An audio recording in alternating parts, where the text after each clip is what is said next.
My Star Empire. This video is purely for entertainment and does not infringe on copyrights or laws. The rights to the novel and image belong to the original author. We do not claim ownership. Don't like waiting and want to listen to this fanfic in full now? Subscribe to our Patreon, where you'll find the best fanfics. Chapter 51, Backfire.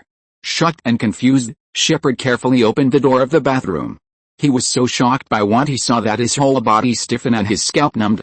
What happened here? He muttered to himself in disbelief, knowing that he had just gone to the bathroom. Cough, cough, cough. A cough came from the pile of corpses in the corner.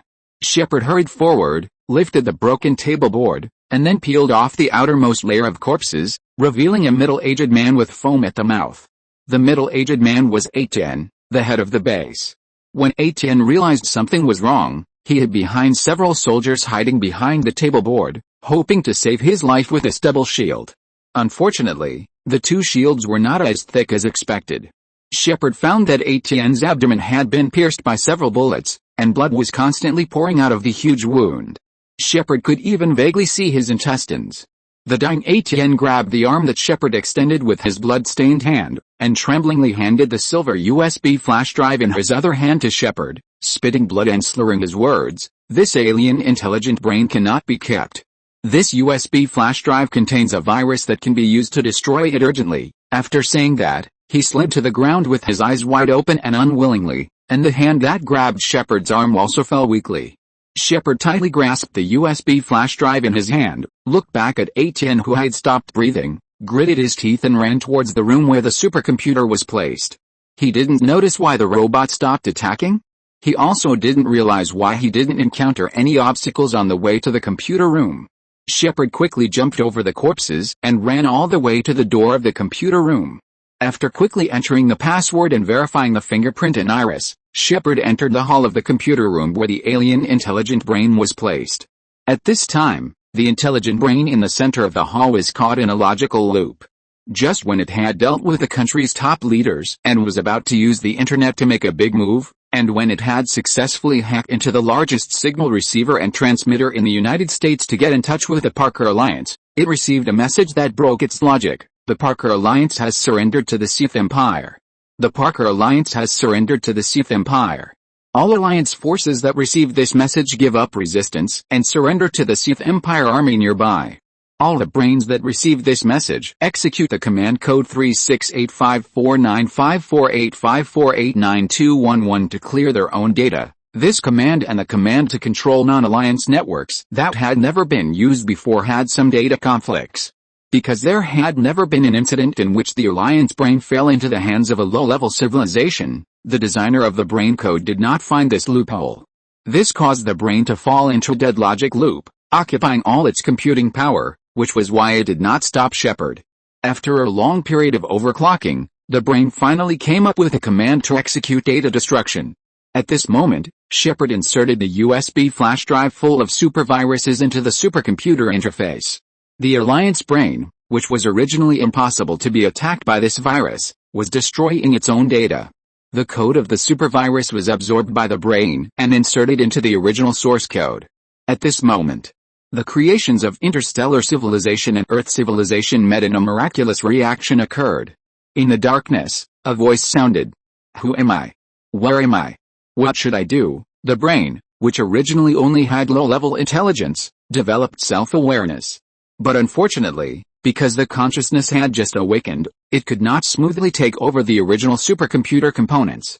At this time, Zu Parker forcibly pulled the alien brain out of the groove, and the voice in the darkness also fell silent. Zu Parker, who successfully prevented a terrible disaster, carefully put the alien brain into a suitcase. Outside the Milky Way, a group of huge meteorites comparable in size to the moon streaked across the starry sky. Suddenly, all the meteorites slowly shattered, revealing the snow-white metal body inside. The birth of intelligent life is discovered. The coordinates are suspended in the Orion arm, and my lord welcome. Purify all heretics. Waves of thought waves came from a giant white spaceship comparable to the size of the Earth in the original meteorite group. Accept the call of my lord, target the Orion arm suspended for purification. Let the glory of my lord shine again on the universe. The surrounding white spaceships also emitted white light, slowly reduced their speed to zero, turned around and flashed white light towards the Milky Way and disappeared. On Earth, Lieutenant Colonel Shepard, oh no, Major General Shepard. Major General Shepard risked his life to wipe out the crisis of destroying humanity in the cradle, but because of excessive exposure to strong radiation, his organs began to fail. In order to commend the hero who made great contributions to the country, the United States mechanized him. A large number of his exhausted organs were replaced with machines, and his body muscles were replaced with artificial muscles, combined with a new type of liquid metal injected into the bones to increase hardness. Now Shepard can be said to be far beyond ordinary humans in terms of strength, endurance, speed and other aspects. The remodeled Shepard was also recruited by the Secret Department and became the secret power of America. The pulled-out alien brain was also buried thousands of meters underground and sealed forever. For the political stability of the United States, and for the interests of the United States in the international arena, many financial groups unanimously decided to block the news that the president and other senior national leaders had passed away, and their substitutes temporarily replaced their identities. People far away in the ocean did not know that such a big change had happened in the United States. The Pan-Earth Alliance is conducting a major internal purge, and a large number of polygraphs have been manufactured and placed in all government departments. The losses caused by spies this time are too serious. Otherwise, the Pan-Earth Alliance would not have made this decision. The young army specially trained by the country since childhood is the main force of this inspection team. Officials of any level need to undergo polygraph tests before they can continue to stay on the job. This move scared the officials who were already guilty and fled overnight, but they were all caught by the army stationed at the main traffic arteries, stations, and airports in various cities. With the issuance of the highest document of rather kill by mistake than let go, the Pan-Earth Alliance sentenced all officials suspected of having problems to death. A large amount of assets were confiscated and used to build new space stations and other facilities. At the same time, the Pan-Earth Alliance is also stepping up the analysis of the debris of the alien spacecraft in the hope of researching new materials to let them avenge their previous shame. Fight to the American mainland. You think I will write a man-machine war? I just want you to not guess the plot development, but I feel that I have dug a lot of huge holes, and I will definitely fill them. Chapter 52 War Terminator. In the star field of the Empire, dozens of destroyers were escorting the flagship across the starry sky. Mingze was sitting by the porthole of the captain's flagship of the fleet. He was bored and turned the pen in his hand, staring at the distant starry sky, hoping to find something interesting. At this time, there was a knock on the door of the captain's room. Mingze was stunned for a moment, and continued to turn the pen in his hand and said, "Come in." A beautiful secretary lowered her head, carefully holding a cup of coffee in her hand and walked to Mingze's desk, stretched out her hands and handed the coffee to Mingze. "Your Majesty, your coffee." Mingze rolled his eyes and took off the secretary's small black hat. "Don't pretend, I guessed it was you as soon as you walked in, didn't I?" "Beautiful Li Jialu." "Huh?" Li Jialu shyly rolled up her long black hair. Yes, I'm afraid you'll be bored, so I'm bringing you coffee. Tell me, what do you want from me?" Mingze closed his eyes and took a sip of coffee and asked, "When we get to the destination, can you please not leave me alone on the boat? It's boring." Li Jialu sighed. Mingze shook his head in a fake refusal. "That won't work. The place we are going to is the top secret of the Empire. No one can enter casually." Li Jialu continued to work hard. "I can't go back to Earth, and it's impossible for me to go to other countries. Just let me take a look. Besides, I'm your secretary now." After that, she straightened her chest and showed Mingze the badge of secretariat on the chest of her clothes. Mingze rubbed his head. He knew it was Tianyi's work without thinking. "My shoulders and legs are a little sore, you see." After that, Mingze picked up the e-book beside him and pretended to read it. Li Jialu glared, but still compromised and walked behind Mingze. "Are you comfortable? If you are comfortable, then agree." Li Jialu gently pressed Mingze's shoulders and continued to coax him. "Well, it's comfortable. You will come down with me later, but you must follow closely. If you run around and get caught, I won't care about you." Mingze narrowed his eyes and said lazily. "Yes." Li Jialu waved happily in the air. Seeing Li Jialu so happy, the corners of Mingze's mouth curled up slightly. "This is also good. Your Majesty, we will arrive at the destination in 5 minutes. You can get ready." Tianyi's voice came from the room. Mingze got up from the chair, stretched his waist, and saw their destination from the huge floor-to-ceiling porthole, a huge oval meteorite. The surface of this meteorite is very smooth. The longest part is 50 kilometers long and the narrowest part is 20 kilometers. At this time, there is no abnormality from the appearance of the meteorite. Only a little clue can be found from the cargo spacecraft entering and exiting its back. As the fleet got closer and closer to the meteorite, the flagship where Mingze was left a large fleet and flew to the back of the meteorite. On the back of the meteorite facing the asteroid belt, Mingze found that a huge hole was opened in the meteorite. The hole was brightly lit, and transport ships and construction drones were coming in and out. The warship that Mingze was riding on slowly flew into the huge hole under the guidance of a tugboat. After the warship passed through a huge corridor, the gates behind it slowly merged, and two huge mechanical arms stretched out from both sides to firmly fix the warship. A mechanical trestle slowly extended to the bottom of the battleship's hatch. 4 teams of soldiers quickly ran to both sides of the trestle and lined up. As the battleship's hatch slowly opened, all the soldiers saluted in unison. "Long live His Majesty! Long live the Empire!" Dozens of arms stretched out to the sky in unison. Mingze was the first to walk out of the warship, followed by Li Jielu, and then a large group of royal guards in black armor. Surrounded by the crowd, Mingze boarded the floating sightseeing car parked on the side. The sightseeing car slowly started, and Tianyi's figure also appeared next to Mingze. "Hey, hello, Sister Tianyi." Li Jielu took the initiative to greet Tianyi. Mingze held his forehead helplessly. Why didn't he think this girl was so sweet before? She called him sister in such a short while. Mingze turned and looked at Li Jielu, who was chatting with Tianyi. The corners of her mouth were slightly raised with a happy and natural smile. Her personality and mental outlook were completely different from when Zissy first met her. He didn't know that it was because her heart knot was untied that Li Jielu's mentality returned to the state of a girl 5 years ago. Mingze casually summoned the base's AI. This AI did not have logic and emotions like Tianyi. It was just a simple existence similar to an electronic assistant. "Hello, Your Majesty.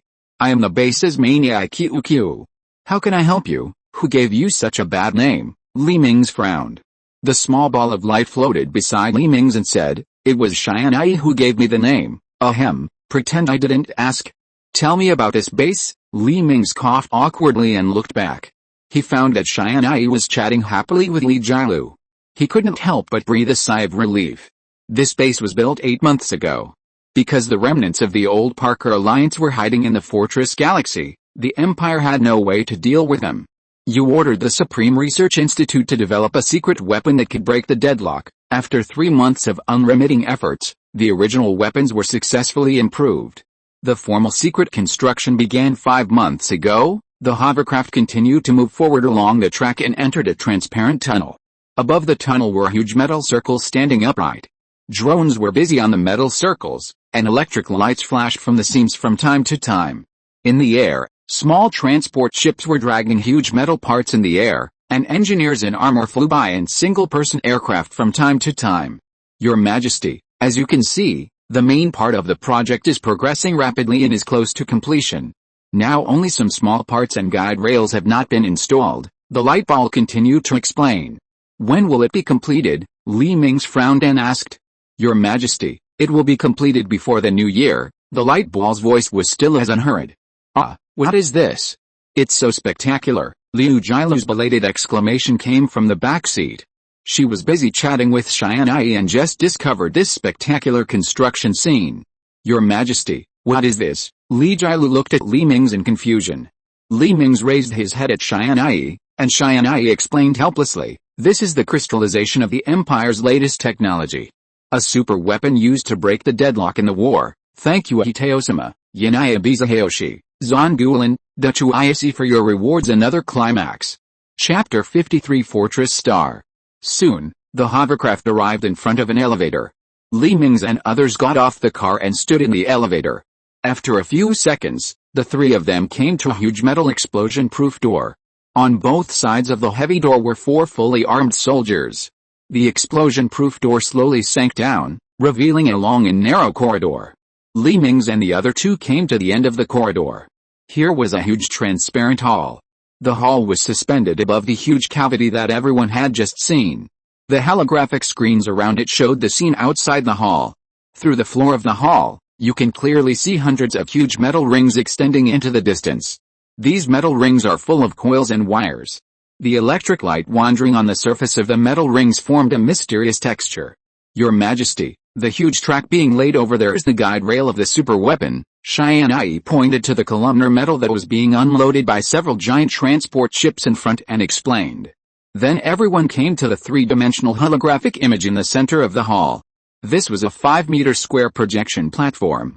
An elliptical asteroid appeared in the center of the projection platform. Mingze waved his hands and magnified the elliptical meteorite, and suddenly its internal structure was clearly displayed in front of everyone. The front half of this elliptical asteroid was hollowed out in the middle, and inside was a huge cavity composed of metal rings. And below the front of the asteroid was a building that looked like a warehouse, which was the ammunition compartment of the super weapon. And in the middle of the asteroid was a huge spherical area, which was filled with components of different sizes that looked like reactors. Behind the asteroid was a huge open port that could dock dozens of warships and transport ships, and on one side of the port were 3 locked chambers, which was where Mingze's warship docked when he came. Your Majesty, the area in the middle is the energy supply module of the super weapon, because the energy required by this weapon is too huge, and it is extremely uneconomical to use energy crystals, so we use a large number of reactors, so that even if the weapon is outdated, it can be used as a power plant. Tianyi explained to Mingze on the side, and Li Jialu touched his nose beside him, seemingly being ignored.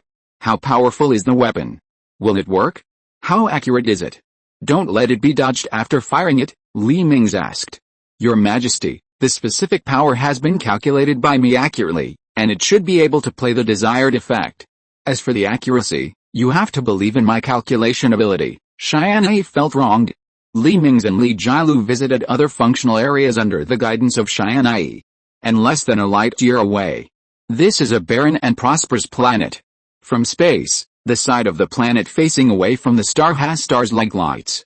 Looking closely at these lights, huge metal fortresses stand on the plains of the barren planet. In the middle of the huge steel fortress stands a huge silver turret, with a gun muzzle of dozens of meters pointing to the starry sky. The fortresses are connected by deep underground passages. Not far from these huge fortresses, there are small underground cities. These cities located thousands of meters underground are inhabited by officers and soldiers responsible for the maintenance of these fortresses and the fleet on orbit. The largest fleet of the Old Alliance is stationed in the back orbit of this planet. Their mission is to monitor the Sith Empire not far away and prevent the fleet of the Sith Empire from entering their last homeland. It has been more than a year since the remnants of the Old Alliance fled to these star systems. Relying on the large amount of machinery and materials brought from the original territory, these people have almost transformed this planet, which is half the size of the Earth. This was originally a desolate planet with a bare surface full of weathered rocks and huge plains. But now, after nearly half a year of transformation by the remnants of the Old Alliance, the surface of the planet is full of huge air defense fortresses. The nearly 100-meter-long muzzles in the fortresses point to the orbit above the head, ready to destroy the invading Imperial fleet at any time. The firing of the giant beam cannon in the fortress consumes a lot of energy, and each shot will produce a huge recoil. Beams have recoil, because the huge amount of energy required and the huge recoil generated are unbearable for ordinary warships. This kind of turret can only be used for anti-orbital operations on the planet. In order to prevent the atmosphere from affecting the power of the beam cannon, the Old Alliance even artificially transformed the atmosphere of this desolate planet. In the orbit on the back of the planet, the Old Parker Alliance also built a huge space fortress and installed a hyperspace trap device on it. This device can pull the hyperspace exit that should have appeared on the periphery of the galaxy into its range of action. After the Empire used unmanned spacecraft to test several times, it was helpless to find that as long as the spacecraft entered this fortress galaxy, it would directly appear on the planet orbit arranged like a hedgehog. As long as you leave the hyperspace, you will face the overwhelming beams from the surface of the planet, the space station, and the garrison fleet. According to Tianyi's analysis, it only takes one round to scrap the current main fleet of the Empire. In other words, before the Empire's technology has a major breakthrough, don't think about breaking through the space Maginot Line. Christoph is the highest person in charge of a fortress. Although there are a lot of people like him, he is still the local tyrant of this small world. Not only does he have thousands of soldiers and engineers to command, but he can also mobilize the resources of the entire fortress. So he, who loved to enjoy himself, ordered the engineers to build him a viewing room at the top of the fortress. The huge viewing room was made entirely of explosion-proof glass, from which one could see the scenery around the entire fortress and the stars in the sky. Christoph's favorite thing every day was to lie on the sofa made of special military rubber in the room, drink a cup of his own treasured coffee, and look up at the starry sky JavaScript. This made him feel very comfortable and relaxed. This day, Christoph sat on his beloved sofa as usual, brewed a cup of hot coffee, turned on the music player, and prepared to listen to soothing music. He put on noise-isolating headphones and felt that he was immersed in the world of music. His 4 compound eyes began to narrow slightly, and he seemed to be enjoying it very much. Bang, bang, bang, there were bursts of knocks on the glass door.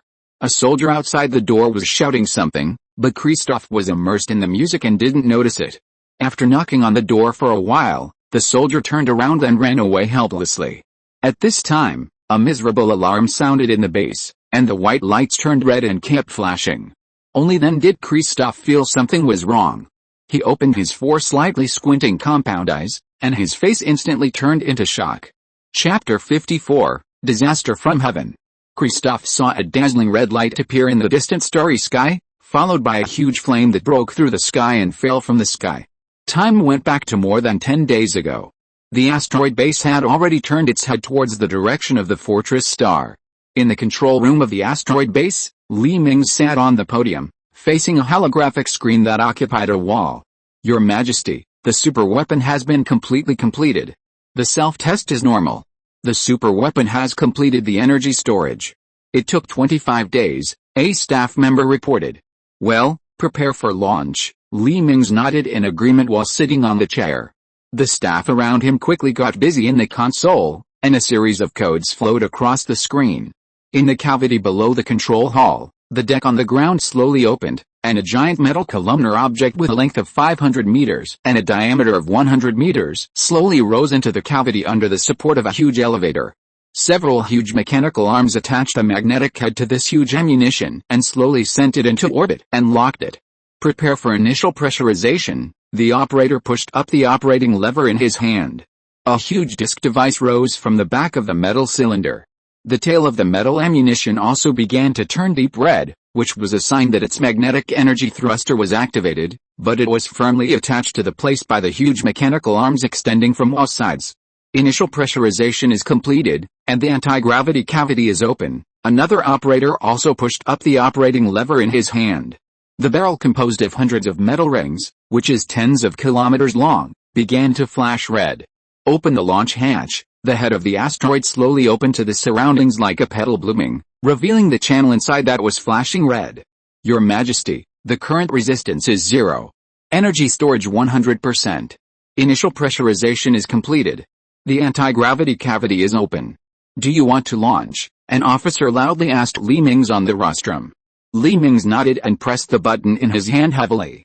In the cavity below, the green light on the mechanical arm that originally attached the cylinder lit up, and the huge shell rushed forward rapidly under the action of the magnetic energy thruster at the tail. The shell has passed through the first 10 layers of gravity traction rings. It is accelerating steadily. The metal cylinder accelerated forward layer by layer under the action of the gravity traction rings in the cavity. The principle of this super weapon is to use the Empire's very mature anti-gravity technology, through gravity rings, to continuously apply repulsion to the fired shells, allowing them to accelerate continuously, and then with its own magnetic energy engine, it can reach 2,000 times the speed of sound. The huge shell accelerated to a speed that could not be captured by the naked eye in the blink of an eye, and flew towards the distant fortress star. The asteroid base, which had exhausted all its reserve energy, also fell into darkness. Only the control room relied on the backup power supply to maintain light. Not long after, the reactor resumed power supply. Your Majesty, there are still 10 days for the shell to jump into hyperspace. Okay. Execute as planned. Mingze stood up and took Li Jilu, Tianyi and a group of royal guards out of the control room. 10 days later, the shell flashed a blue light and disappeared. With the electric light on the fortress star orbit, the metal warhead appeared in space. A layer of pale white shield emerged, and flew rapidly towards the fortress star. The anti-aircraft guns on the planet, The space station in orbit, and the fleet stationed there all fired long accumulated beam cannons in the direction of the hyperspace. Countless red beams hit the shield of the metal warhead, which broke after only a split second, but this had bought precious time for the metal shells. The shells, which were 2,000 times faster, quickly flew out of the lock range, penetrated the atmosphere of the fortress planet and smashed into the fortress planet. The flash produced by the thousands of beam cannons attacking at one point was the source of the dazzling red light that Christoph saw. Before the startled Christoph could react, the devastating fire slammed into the ground.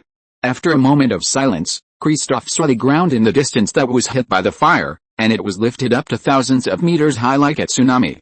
The tsunami that covered the sky and the sun covered the entire sky in front of Christoph, and the light emitted by the stars was also covered by it.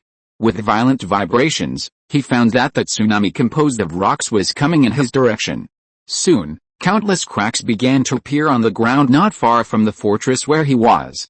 The cracks became larger and larger during the violent shaking, and lava gushed out from them. No, what's going on? Christoph held the armrest of the sofa in horror, staring at the stone waves that were getting closer and closer. The stone waves that soared into the sky mixed with lava and slammed into the huge metal fortress. The glass landscape room where Christoph was located did not even last 0.001 seconds before it was smashed into pieces. The seemingly hard metal fortress was also torn into dozens of pieces, and huge steel bars were thrown into the sky. The originally mighty beam cannon was also lifted up, hit, twisted, and deformed by boulders in the air, and finally turned into a pile of scrap metal mixed with boulders in the sky. Soon, the original steel fortress became a part of the huge tsunami, and its body was squeezed into dozens of irregular metal blocks flying in the air. The underground city not far away also ushered in the doomsday. Many soldiers who had fled here thinking they could avoid the beam weapons of the Imperial fleet found that the underground city they thought was absolutely safe had become the doomsday at this moment. Countless high-rise buildings turned into a pile of rubble in the huge tremor, and the top of the city formed by metal casting was also torn apart. The holographic screen originally used to simulate the sky was broken into pieces and smashed down. The ground of the city also cracked into hundreds of cracks of varying sizes, and the surging magma flooded all the streets. Soldiers hiding in some open spaces closed their eyes in despair and allowed themselves to be submerged by the scarlet magma. The bad nature of people was undoubtedly exposed in the face of death. Some soldiers shot and killed their comrades who stood in front of them, and climbed onto the aerospace fighter in the hangar with their hands and feet. After using airborne missiles to blow open the door of the warehouse, these people drove their fighters from the passage to the ground. From time to time, fighters were squeezed to the edge of the passage by fighters on the side because they blocked the way. After close contact with a wall, they turned into a fireball with violent sparks. The original Brotherhood became so ridiculous in the face of doomsday. Everyone had only one goal. That was to ensure that they could survive. Soon, they saw a light not far away. Get out. The exit is here, a pilot shouted excitedly. A few seconds later, dozens of fighter planes rushed out of the tunnel exit one after another. They felt that their vision suddenly widened, and they couldn't help but feel relieved. They finally left that hell. But then dozens of fighter planes were hit into balls of fire by the surging stone waves. Only one fighter plane flew out of the range of the stone waves by chance and survived. Thank you for the rewards from Faith in Heaven and Earth, Strong as a Joke, and My Sunshine Mood. Thank you for your recommendation votes, brothers and sisters. Next week, I will continue to push those who don't like me to use recommendation votes to criticize me. Those who like me also use recommendation votes to criticize me. If you're listening to this novel on a channel other than Fanfic World, it means they downloaded and uploaded it without effort. We cordially invite you to visit our channel, Mundo Fanfic Novelis. There you'll find the original version of this story and you can explore many other novels of various genres. We're waiting for you to immerse yourself in a world of incredible novels. Chapter 55, Breaking the Situation. On the space fortress in the orbit of the Fortress Star, Claude, the commander of the old Parker Alliance fleet, stood in front of the huge French window facing the Fortress Star. His old body trembled under his battle robe. He watched a huge dust cloud rise up on the Fortress Star not far away, and then a circular high wall bulged from the impact point and spread out in all directions, just like a stone thrown into a calm lake, causing ripples to spread wildly to the entire planet. Where the high wall passed, the earth turned pitch black. Countless rifts spread all over the earth, and bright red magma became the only color of this land. Commander, after calculation, the activity of the crust and mantle of this planet has reached 80%, and it cannot cool down for hundreds of years. We have to give up this galaxy. Without the protection of the fortress guns on the planet, we have no chance of winning. An officer appeared behind Claude and reported softly. There are millions of elite warriors of the Alliance on this planet. Now, they have all turned to ashes. I have no face to return to Amen. After saying that, his 4 tentacles touched the tears on his huge one-eyed eye. Claude slowly walked to the door of his room. Please don't bother me. He walked into the room without looking back. In the room, Claude sat quietly on his recliner. Although he was not a member of the Parker tribe who founded the Alliance, but a Mokan who joined the Alliance later, he had lived in the Alliance since he was a child and still regarded the Alliance as his biggest family.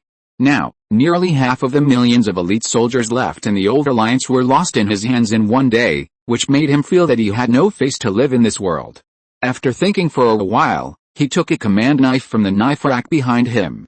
This knife was a gift from his superior when he first became the commander of a light cruiser. He has always regarded this knife as his amulet and lucky charm, and he still treasures it even though he has become an important figure in the Alliance. Even though the officer who gave him the saber is now much lower in rank than him. Claude held his breath and took a good look at the saber like he was looking at a lover. He wanted to remember its appearance firmly in the end. He took out a white handkerchief from his body, wiped and stroked the straight blade, and tears flowed from his one eye involuntarily. Old brother, I'm leaving first, take care of yourself. Claude moved his tentacles, pointed the saber in his hand at his neck and wiped it fiercely. The sharp saber instantly cut off his main nerve, and his eyes gradually lost their luster. If you ask Mingze if he will regret this attack, he will definitely not regret it. Kindness to the enemy is cruelty to his own soldiers. He would rather let all the enemies die than want his soldiers to lose more arms, even if the technology can already regenerate the broken limbs.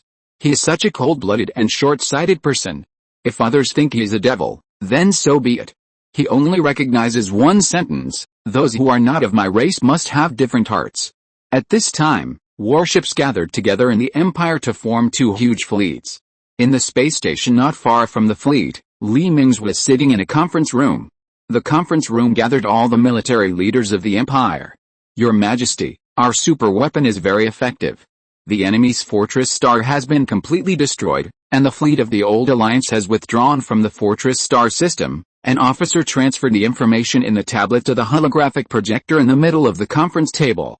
Mingze nodded and signaled to continue. Our channel to the capital of the remnants of the old Alliance, Amen, has been opened. Our fleet can crush them at any time, the officer continued. Another officer shouted excitedly, then send out the fleet to wipe them out. Otherwise, there is such a hidden danger. We need to waste a lot of troops to monitor and guard against them. This is very unfavorable to the expansion of the Empire. Your Majesty, Mingze pressed his hand, and the noisy discussion in the conference room quieted down. Liu Yi, send a number of fleets of both sides to sea. Yes, Your Majesty. Commander Liu Yi put the data in the middle of the conference table. According to our detection aircraft, the old Alliance currently has 191 light cruisers and 52 destroyers. The fleet strength is very weak, but they have placed 12 large space fortresses in the orbit of the capital star Amen, and deployed a large number of unmanned artillery in the orbit. The comprehensive defense of these is not weaker than the fortress galaxy. It is still an iron hedgehog that cannot be bitten, Liu Yi reported slowly. An officer raised a question: since it is another iron barrel, why don't we continue to use the star-breaking cannon? At worst, we don't need those mechanical equipment, we can blow up this planet. Liu Yi shook his head and said, no, the enemy has moved the hyperspace trap to the edge of the galaxy, which means that our shells can no longer appear directly next to their planet after being fired, which gives them a lot of interception time. In fact, the shells of our star-breaking cannon are just ordinary metal lumps. If there's enough time, a light cruiser can cause it to deviate from the target by tens of thousands of kilometers by collision. After hearing this, many officers began to discuss again, wanting to discuss how to break the deadlock. Mingze looked at the group helplessly, shook his head, and shouted, be quiet. The entire conference room was silent in an instant, and everyone lowered their heads and dared not look directly into Mingze's eyes. Mingze then slowly said, we now have 950 light cruisers and 320 destroyers. The fleet is much stronger than the old Alliance fleet on the opposite side. In other words, without the help of space fortresses and unmanned turrets, they have no power to fight us. Li Mingze lowered his head and took a sip of tea and continued, since they are afraid of a decisive battle, then we will find a way to fight them. What do you think they are most afraid of now? Li Mingze asked in suspense. Your Majesty, I think what they are most afraid of now should be the destructive attack we carried out on the Fortress Star, an officer answered first. Li Mingze nodded with satisfaction. That's right. Since the enemy is most afraid of another attack on their capital planet, we will make them realize what they fear. Order the engineering department to transform the Star Crusher asteroid. Let it have the ability to move autonomously and enter hyperspace. I'm going to move the thing they fear most to their doorstep. I don't believe they can hold back from coming out. After all, they don't know the specific data of this weapon, and they won't gamble with a capital planet, Li Mingze said, and then his figure disappeared from the conference room. The figures of the crowd gradually began to blur and disappear, and then the holographic projector in the conference room cut off the power supply, and the entire conference room returned to darkness, as if nothing had happened. The author's words are very important. This book takes place in the real universe, but the protagonist's empire is materialized based on the stars. Please don't substitute the worldview into the novel. Don't worry about whether materialism is powerful or hypocrisy is powerful. Book Friends Group 222 745 490, remove the welcome everyone to join the group. Thank you for the reward from Shuzaiuszi and Mzun. Thank you for your recommendation votes. Chapter 56 Arrival at the Asteroid Base. Unmanned engineering ships shuttled through the port of the small star, and a huge hyperspace engine was assembled. Li Mingze stood in the bridge of a battleship not far away. Your Majesty, just leave this war to me, you don't have to come in person, Fleet Commander Liu Yi persuaded Li Mingze respectfully. Li Mingze shook his head. How could I miss such a wonderful war? Just pretend I'm not here, I'll go back to my room. After that, Li Mingze turned and left the bridge. Liu Yi shrugged helplessly and turned to the command desk. Sir, the hyperspace engine of the asteroid base has been installed and started to accumulate energy. As long as it moves to the edge of the galaxy, it can enter hyperspace, Liu Yi's adjutant reported to him. Contact the commander of the Empire's Second Fleet and let them go there in advance to set up traps. We will be there soon. Because he was worried that the enemy would not be fooled, Liu Yi's First Fleet handed over a large number of spacecraft to the Second Fleet in this operation. The number of 100 light cruisers and 30 destroyers is neither too much nor too little, which can give the people of the old alliance the illusion that they can successfully launch a sneak attack, but they will not be frightened by the huge number and hide in their homes. Soon, the Second Fleet next to the First Fleet left the space station and flew towards the edge of the distant galaxy.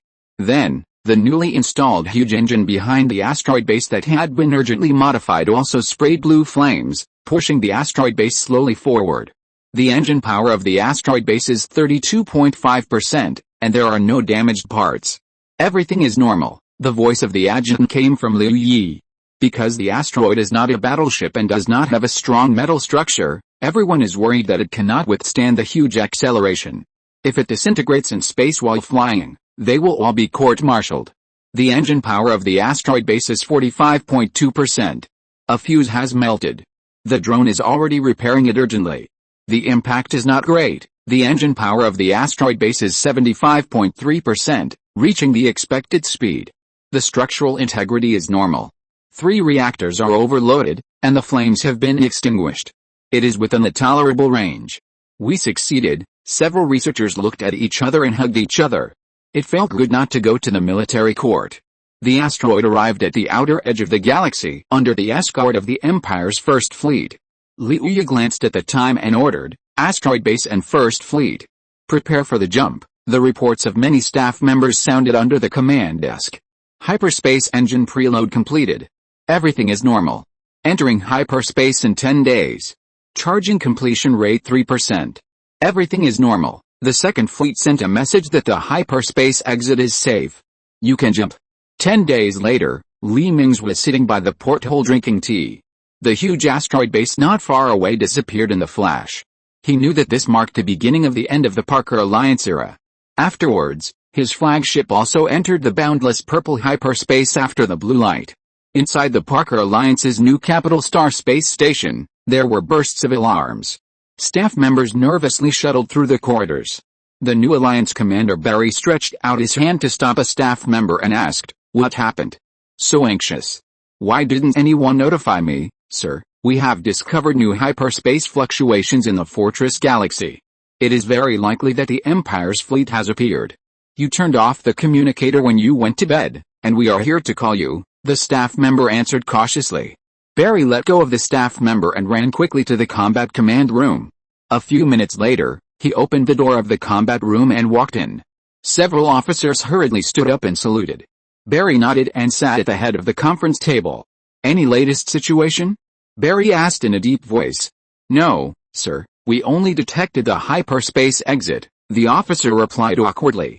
While Barry and several officers were discussing in the command room, a fleet suddenly flew out of the hyperspace outside the Fortress Galaxy. A huge asteroid appeared in the starry sky under the escort of many warships and flew towards the direction of the Amen Galaxy. Such a large fleet was naturally discovered by the Alliance probe not far away, and Barry and others soon learned this information. "Sir, look, this is the enemy fleet that appeared from the hyperspace," an intelligence officer enlarged the video sent by the probe left in the Fortress Galaxy in front of everyone. "Is this an asteroid?" An officer couldn't believe it. "Can an asteroid also jump?" "Yes, but according to analysis, it should be an asteroid transformed into a space station," the intelligence officer explained to everyone. "No. Who would transform an asteroid into a base that can jump? Wouldn't it be more useful to build a few giant ships directly? So, this asteroid is definitely not an ordinary asteroid base." Barry frowned and said what he thought. An officer suddenly stuttered and whispered, "Sir, could this be the secret weapon that destroyed the Fortress Star some time ago?" Everyone was immediately shocked. Yes, it was so unreasonable to send an asteroid to the side of their galaxy. It must be that the super weapon that can destroy the planet has a distance limit, or some other reason. Otherwise, it would be impossible for them not to launch a second strike for so long. Combined with the arrival of this mysterious fleet, it is obvious. The range of this weapon may be only about 1 light year. The Sith Empire needs to move it within the range before it can be launched. The Parker Alliance, who knew nothing about this weapon, obviously made a mistake, and the fear of being hurt by this weapon once shrouded their hearts. "Sir, we must kill this asteroid. We must not let the Fortress Star incident happen again on our Amen star." Several officers held the tentacles and persuaded Barry, who was sitting in the first seat. "Well, no matter whether our current defense can intercept this weapon, we must solve the danger in advance. Order the fleet to prepare for a sneak attack on the enemy." Barry nodded and agreed to the proposal. After taking a sip of tea, Patton continued to make arrangements. "Now let's start formulating a sneak attack plan. We will send an unmanned transport ship to make a jump first, and the fleet will follow closely behind. We want the enemy to mistakenly think that we only sent out one transport ship to test it.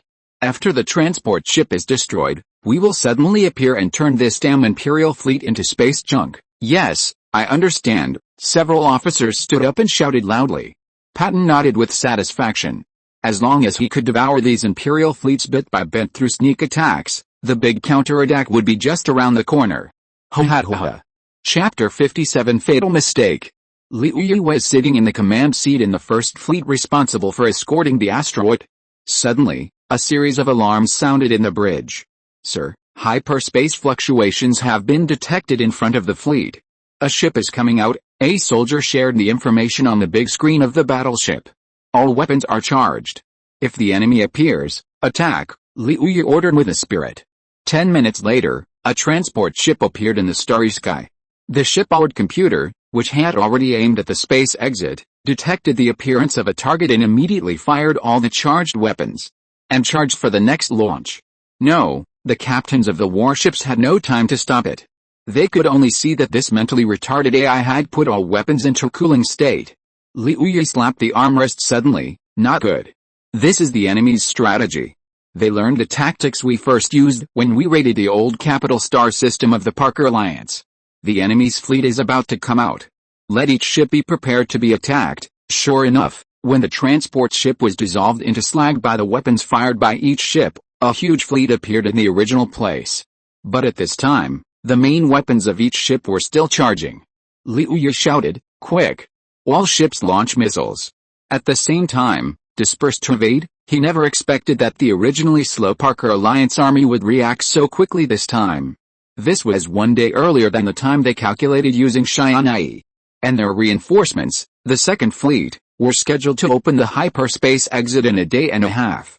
That is to say, they must drag the enemy into a tug-of-war and hold the enemy until the reinforcements arrive. However, the First Fleet, which was used as bait, was still too weak because most of the recruits lacked practical experience. He didn't know if he could hold on until that time. All these mistakes were due to the Empire's wrong guessing of the enemy commander's personality model. The attack time was originally calculated based on the intelligence of the Central Plains Alliance commander Claude's personality and other factors. Unexpectedly, Claude committed suicide. The Alliance replaced a younger and more radical commander, which greatly advanced the time of the Alliance fleet's deployment. The Alliance fleet did not attack the scattered Imperial fleet at the first time, but instead sprayed red beams at the asteroid. Countless beams shone on the outer rocks of the asteroid, plowing hundreds of gullies, and broken meteorite fragments flew out of them. Liu Yu was immediately refreshed. It seemed that the enemy was afraid that the asteroid base would jump into hyperspace urgently, and planned to destroy the asteroid first. As long as the first wave of attacks was not directed at the First Fleet, it would be fine. Then he still had a chance to turn the tables. All warships go around the two wings and leave the asteroid base in the middle. The originally scattered First Fleet instantly gathered and divided into two fleets, going around the two wings of the Alliance fleet. Seeing this, the commander of the Alliance fleet, Barry, ignored it at all. Destroying the asteroid was the first task. All warships ignore the Imperial warships on the two wings. Get close to the asteroid and fire at full force. Cover the transport ship to throw nuclear weapons, Barry ordered in a deep voice in the communicator. Even if some warships were sacrificed, the asteroid must be destroyed. Suddenly, the engine power at the rear of the Alliance warship was fully opened, rushing towards the asteroid. Countless beams of light hit the asteroid's shell, and the broken stone chip spread in the space. As the asteroid continued to fly forward, it dragged a long tail behind it. Barry was a little troubled when he saw that the shell of the asteroid was so thick. Go around the back of the asteroid and get rid of its engine. At this time, the main weapons of the Imperial fleet had been fully charged. The Imperial fleet flew to the two wings of the Alliance and aimed at the Alliance fleet and sprayed the light of death. Several Alliance-like cruisers that could not dodge were broken into dozens of pieces by several red beams of light, turning into bright fireworks in space. However, since the Alliance fleet was already in an irregular high-speed maneuver, this salvo did not have the expected effect, but instead angered the Alliance fleet. Speed up to get rid of the asteroid. Then we will kill these hateful Imperial bugs, Barry ordered viciously. In an instant, the Alliance fleet was like chicken blood, and all kinds of weapons desperately greeted the asteroid.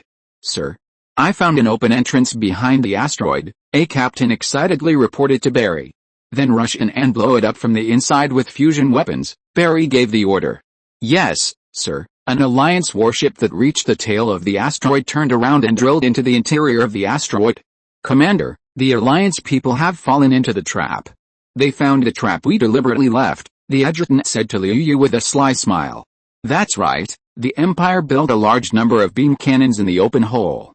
As long as a spacecraft dares to rush in, it will be killed without a burial place, and these beam cannons can also intercept missiles that want to fly in.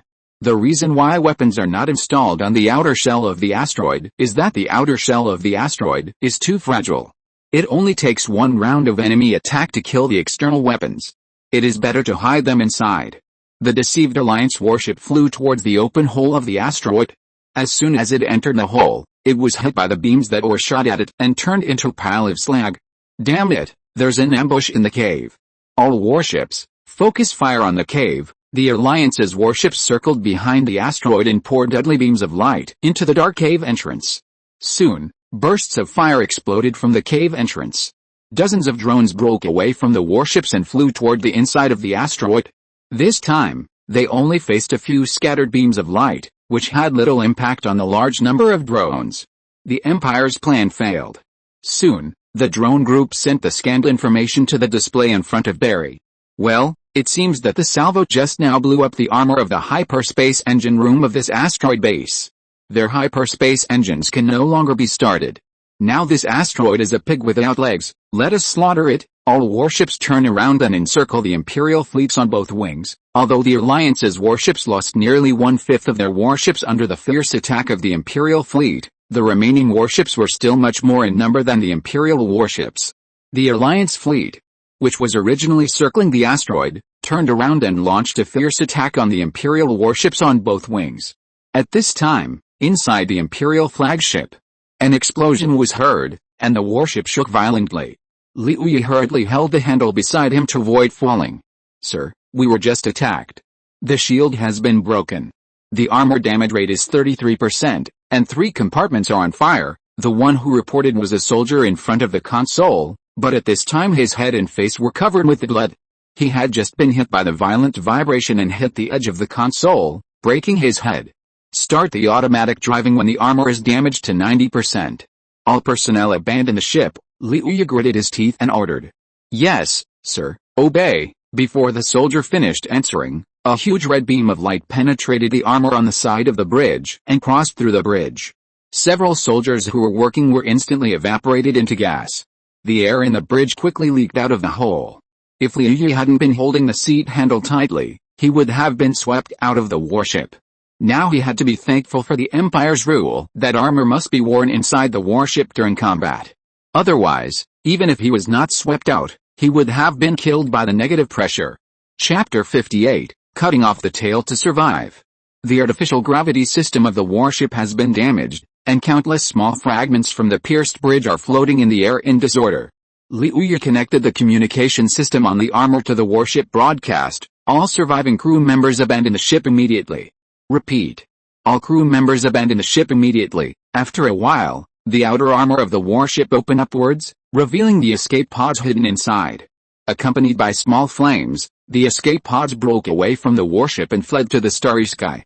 After saying this, Liu Yi suddenly spit out a mouthful of blood, turned around and walked to the control chair, pushed away the floating debris in front of him, and slowly sat down, revealing a huge wound on his abdomen. A fragment from the explosion just now penetrated his armor. Although the medical robot in his body was trying its best to rescue him, the wound was too large and it was in a vacuum with negative air pressure, so the effect was minimal. Liu Yi felt that he had lost his strength, and his eyes had begun to blur. His Majesty's consciousness should have returned to the Empire. Well, he was the only one left. Being able to accompany your beloved ship to sink in space is also a good destination. He touched the armrest of the seat beside him like a lover. At this time, Mingze, who had just been awakened by the huge vibration, floated out of his captain's room in power armor with a shocked face. He never thought that he had just slept in, and when he woke up, the battleship became like this. With his sharp eyes, he soon found Commander Liu Yi who was unconscious on the console, and he couldn't help but get angry. "You said you are not the captain. What tricks are you playing to sink with the battleship? You are the commander in charge of commanding the fleet." Helpless Mingze floated up and dragged Liu Yi to the captain's room. Because of his arrival as a substitute, there is a dormant system with independent energy in the captain's room. Throw Liu Yi in first and save him after the battle. As the hatch of the dormant compartment slowly fell, Mingze breathed a sigh of relief, got up and walked quickly to the bridge control room. "All warships, listen to the order. Commander Liu Yi is injured and in hibernation. The command of the warships is temporarily transferred to the Deputy Commander, Major General Ho Yun." "Your Majesty." Major General Ho Yun's voice came from the communication channel. The Imperial fleets that regained the command of their superiors merged together and rushed towards the Alliance fleet. The beam weapons of the two fleets went back and forth, and from time to time, unlucky warships were hit by beams and turned into small balls of fireworks in the air. Mingze's flagship anchored and stayed in place. He used the observation system to understand the battle situation not far away. Soon he frowned. The difference in combat power between the enemy and us was too great. If this continued, the simplified Imperial First Fleet would be eliminated, and it would take another day for the reinforcements to arrive. He hesitated for a moment, ejected the captain's room through the control panel, this was the escape function of the captain's room, and transferred the remaining energy of all systems to the hyperspace engine. According to Mingze's previous experience, although hyperspace is another space, his consciousness is not disturbed by the dimensional boundary, and he can still connect with his body in the Imperial capital in hyperspace. Moreover, in hyperspace, spaceships can communicate with each other. Hyperspace only cuts off the connection with the real universe. Then he can jump to hyperspace urgently, contact the second fleet, and ask them to open the hyperspace exit in advance. In the blue flash, the flagship where Li Mingze was disappeared in space. Squeak, I am Li Mingze, the second fleet received it, please reply. Li Mingze looked around the purple light in the hole and dialed the communication of the second fleet. Squeak, the second fleet received it, Your Majesty. Soon the voice of Lieutenant General Yang Shai, the commander of the second fleet, came from the communication network. You jump out of hyperspace immediately and go to support the first fleet. The plan has changed. Yes, Your Majesty. Yang Shai immediately conveyed Li Mingze's order to the warships. At this time, the fortress galaxy where the Empire and the Alliance were fighting fiercely, and the asteroid not far from the battlefield suddenly began to flash blue lightning. Could it be the reinforcements of the Alliance? Huyun thought desperately. Now the Empire's fleet was already at a disadvantage. If the enemy came to reinforce again, his fleet would definitely not be able to hold on until the reinforcements arrived. Seeing that the enemy was about to fire another salvo, Huyun had an idea in an emergency. Aim the asteroid star-crushing cannon at the enemy's capital system and fire. He decisively activated the star-crushing cannon's activation program through remote control. The asteroid, which had already accumulated enough energy, opened its muzzle gate that was about to be pierced, and a huge metal warhead was ready to fire. Alliance Commander Barry was furious. The nearest warship is blocked in the gun hole. He ordered the fleet to turn around and rush towards the asteroid, regardless of the dozens of remaining warships of the Empire. Because the asteroid was charging to fire the star-crushing cannon, the huge energy fluctuations just blocked the direction of the Alliance fleet, and the Alliance fleet knew nothing about the blue electric light. At this time, the warship that received the suicide charge mission had already arrived at the muzzle of the asteroid, and the star-crushing cannon that had just accumulated enough energy flew out of the acceleration cavity at lightning speed. The Alliance warship that arrived crashed into the star-crushing cannon shells. The huge impact and explosion caused the direction of the star-crushing cannon to deviate a lot to the right. Sir, the trajectory of the enemy's weapons has changed. The trajectory has deviated from the Amen system, a soldier reported to Barry. Barry slapped his chair. Damn it. This sneak attack is the Empire's strategy. They must want to lure us out of the system's defense line for a decisive battle. But why is the fleet responsible for the ambush so weak? He almost wiped out the enemy's fleet. This strategy is too expensive. But he soon knew why.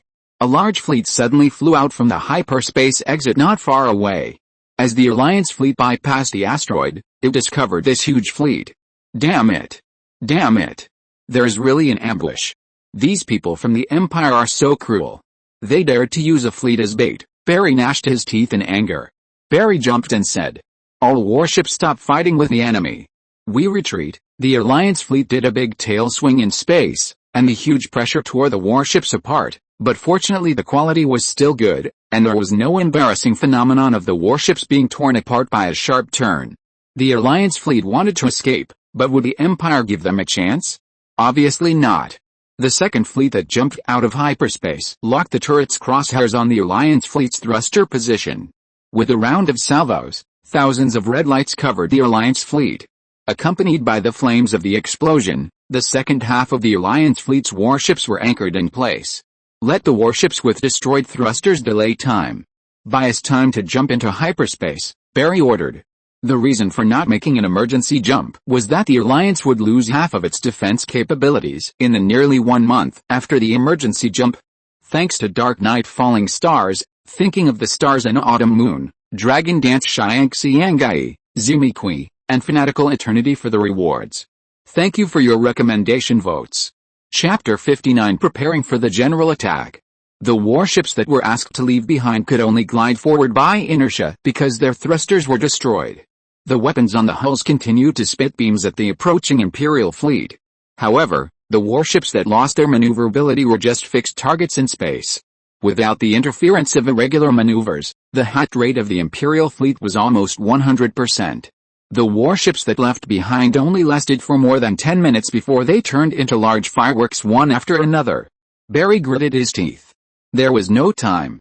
Continuing to resist would only increase casualties. Emergency jump. The Alliance fleet, which was being chased around like a rabbit by the Imperial fleet, activated the emergency jump and disappeared into the starry sky. At this time, Li Mingze, who had landed on the flagship of the Imperial Second Fleet, walked to the window and looked deeply at the direction where the Alliance fleet disappeared.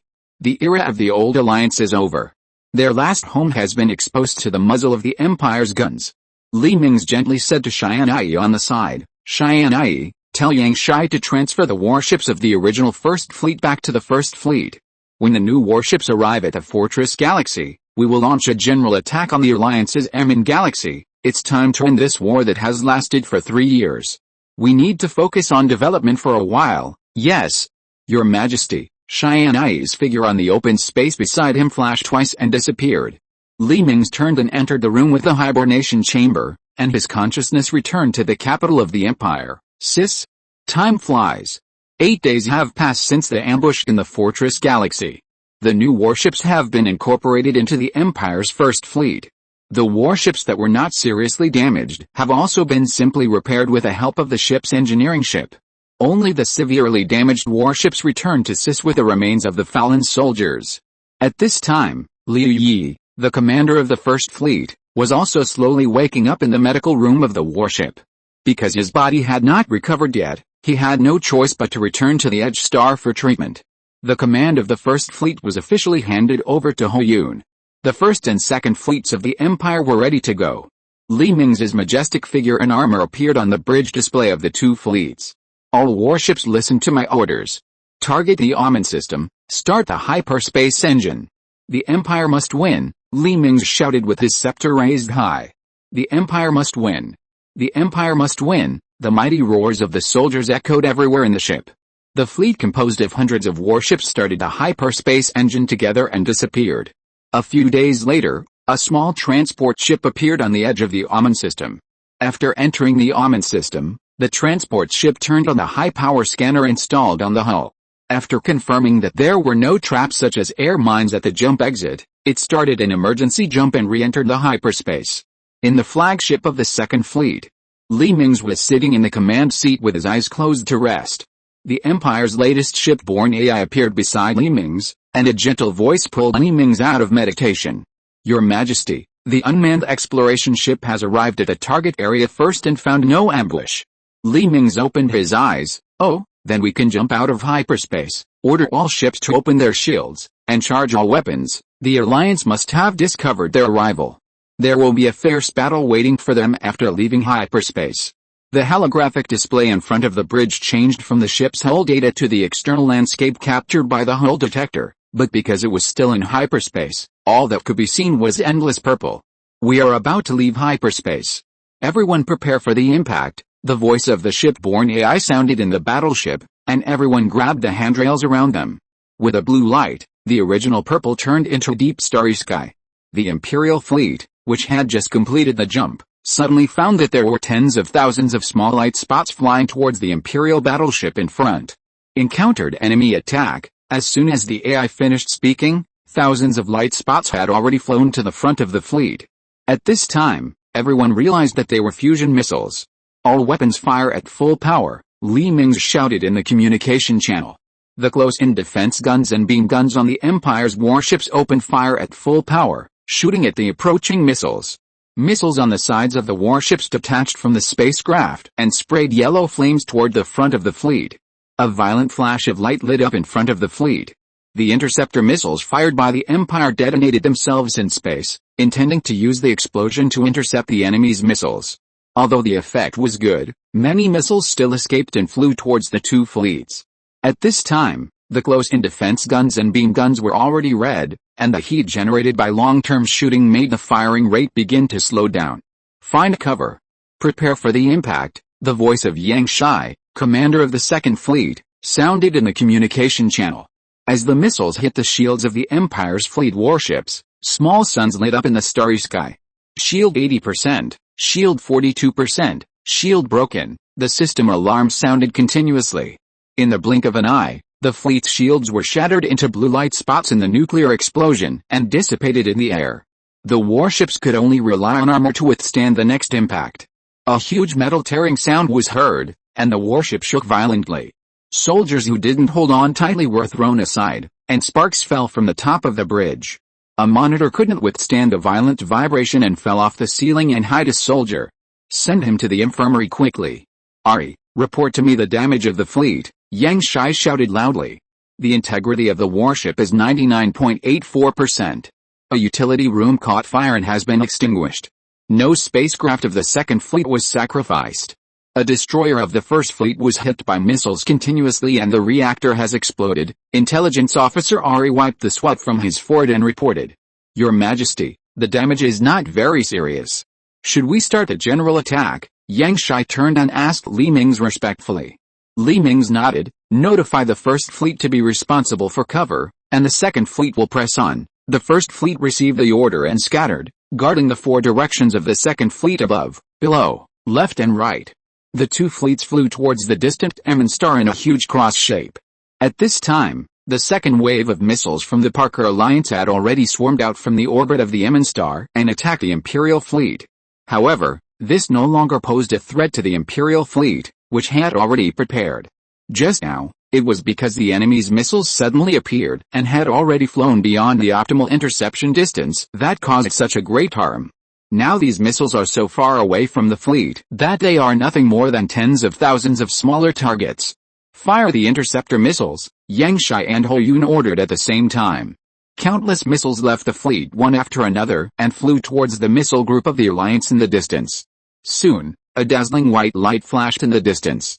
Chapter 60 Battle in Tracks. As the interceptor missiles exploded in the Union missile group, the gray dots on the radar representing the incoming missiles quickly disappeared like melting snow. The few remaining missiles were hid into space junk by the beam cannons that had been aimed before they approached the Imperial warships. We are about to approach the orbit of the planet Amen, the navigator reported loudly. Yang Shai placed his hands on the console and stared at the display screen in front of him. Order all warships' main weapons to start charging, and all warships will fire all missiles they carry after entering the attack range. Yes, the signalman passed the order to the warships in the second fleet. The muzzles of the main guns of all warships turned obliquely to the side, and a faint red light began to appear in the muzzles. The blue planet not far away seemed to be within reach, and Li Mingze could already see the white clouds floating on the planet through the hanging window. The orbit of the planet was densely filled with unmanned artillery turrets, and the silver armor of the space fortress not far away reflected a dazzling light. Enter the range. All warships turn left 45 degrees. Main guns fire, Yang Shai shouted loudly in the communication channel. Received, received. The first and second fleets of the Empire drew arcs in the air, and turned their sides to face the space fortresses and unmanned artillery groups of the Parker Alliance. Thousands of beams of light gushed out from the main guns of the Empire's warships and flew towards the space fortresses not far away. The Alliance's artillery groups and fortresses also fought back, also spewing out anger at the Empire's fleet. The warships are maneuvering at high speed without rules. The Empire's fleet instantly spread out in all directions, and the warships flexibly drew various curves in space. Compared with the artillery fixed in orbit, the Empire's maneuvering warships are undoubtedly more difficult to hit. Thick red beams of light passed by the Empire's warships. The beams fired by the Empire's fleet accurately hit the fixed target space fortress, and huge gullies were dissolved on the thick fortress armor. People can't help but wonder whether they can survive the next round of salvos from the Empire. What is the loss of the fleet? Li Mingze frowned and asked Yang Shai and Ho Yun. Your Majesty, the second fleet lost 2 destroyers and 6 light cruisers, Yang Shai replied respectfully. Ho Yun's figure also appeared on the monitor beside him. Your Majesty, our first fleet only lost 5 light cruisers. Li Mingze nodded. This loss was still within an acceptable range. Continue the attack. Yes, sir. Yes, sir. The 2 fleets of the Empire changed into a semi-encirclement formation to surround the numerous Alliance turrets into a semi-arc circle, and the small beam cannons of both sides fought back and forth. Now, all missiles launch. Li Mingze slapped the seat handle and shouted.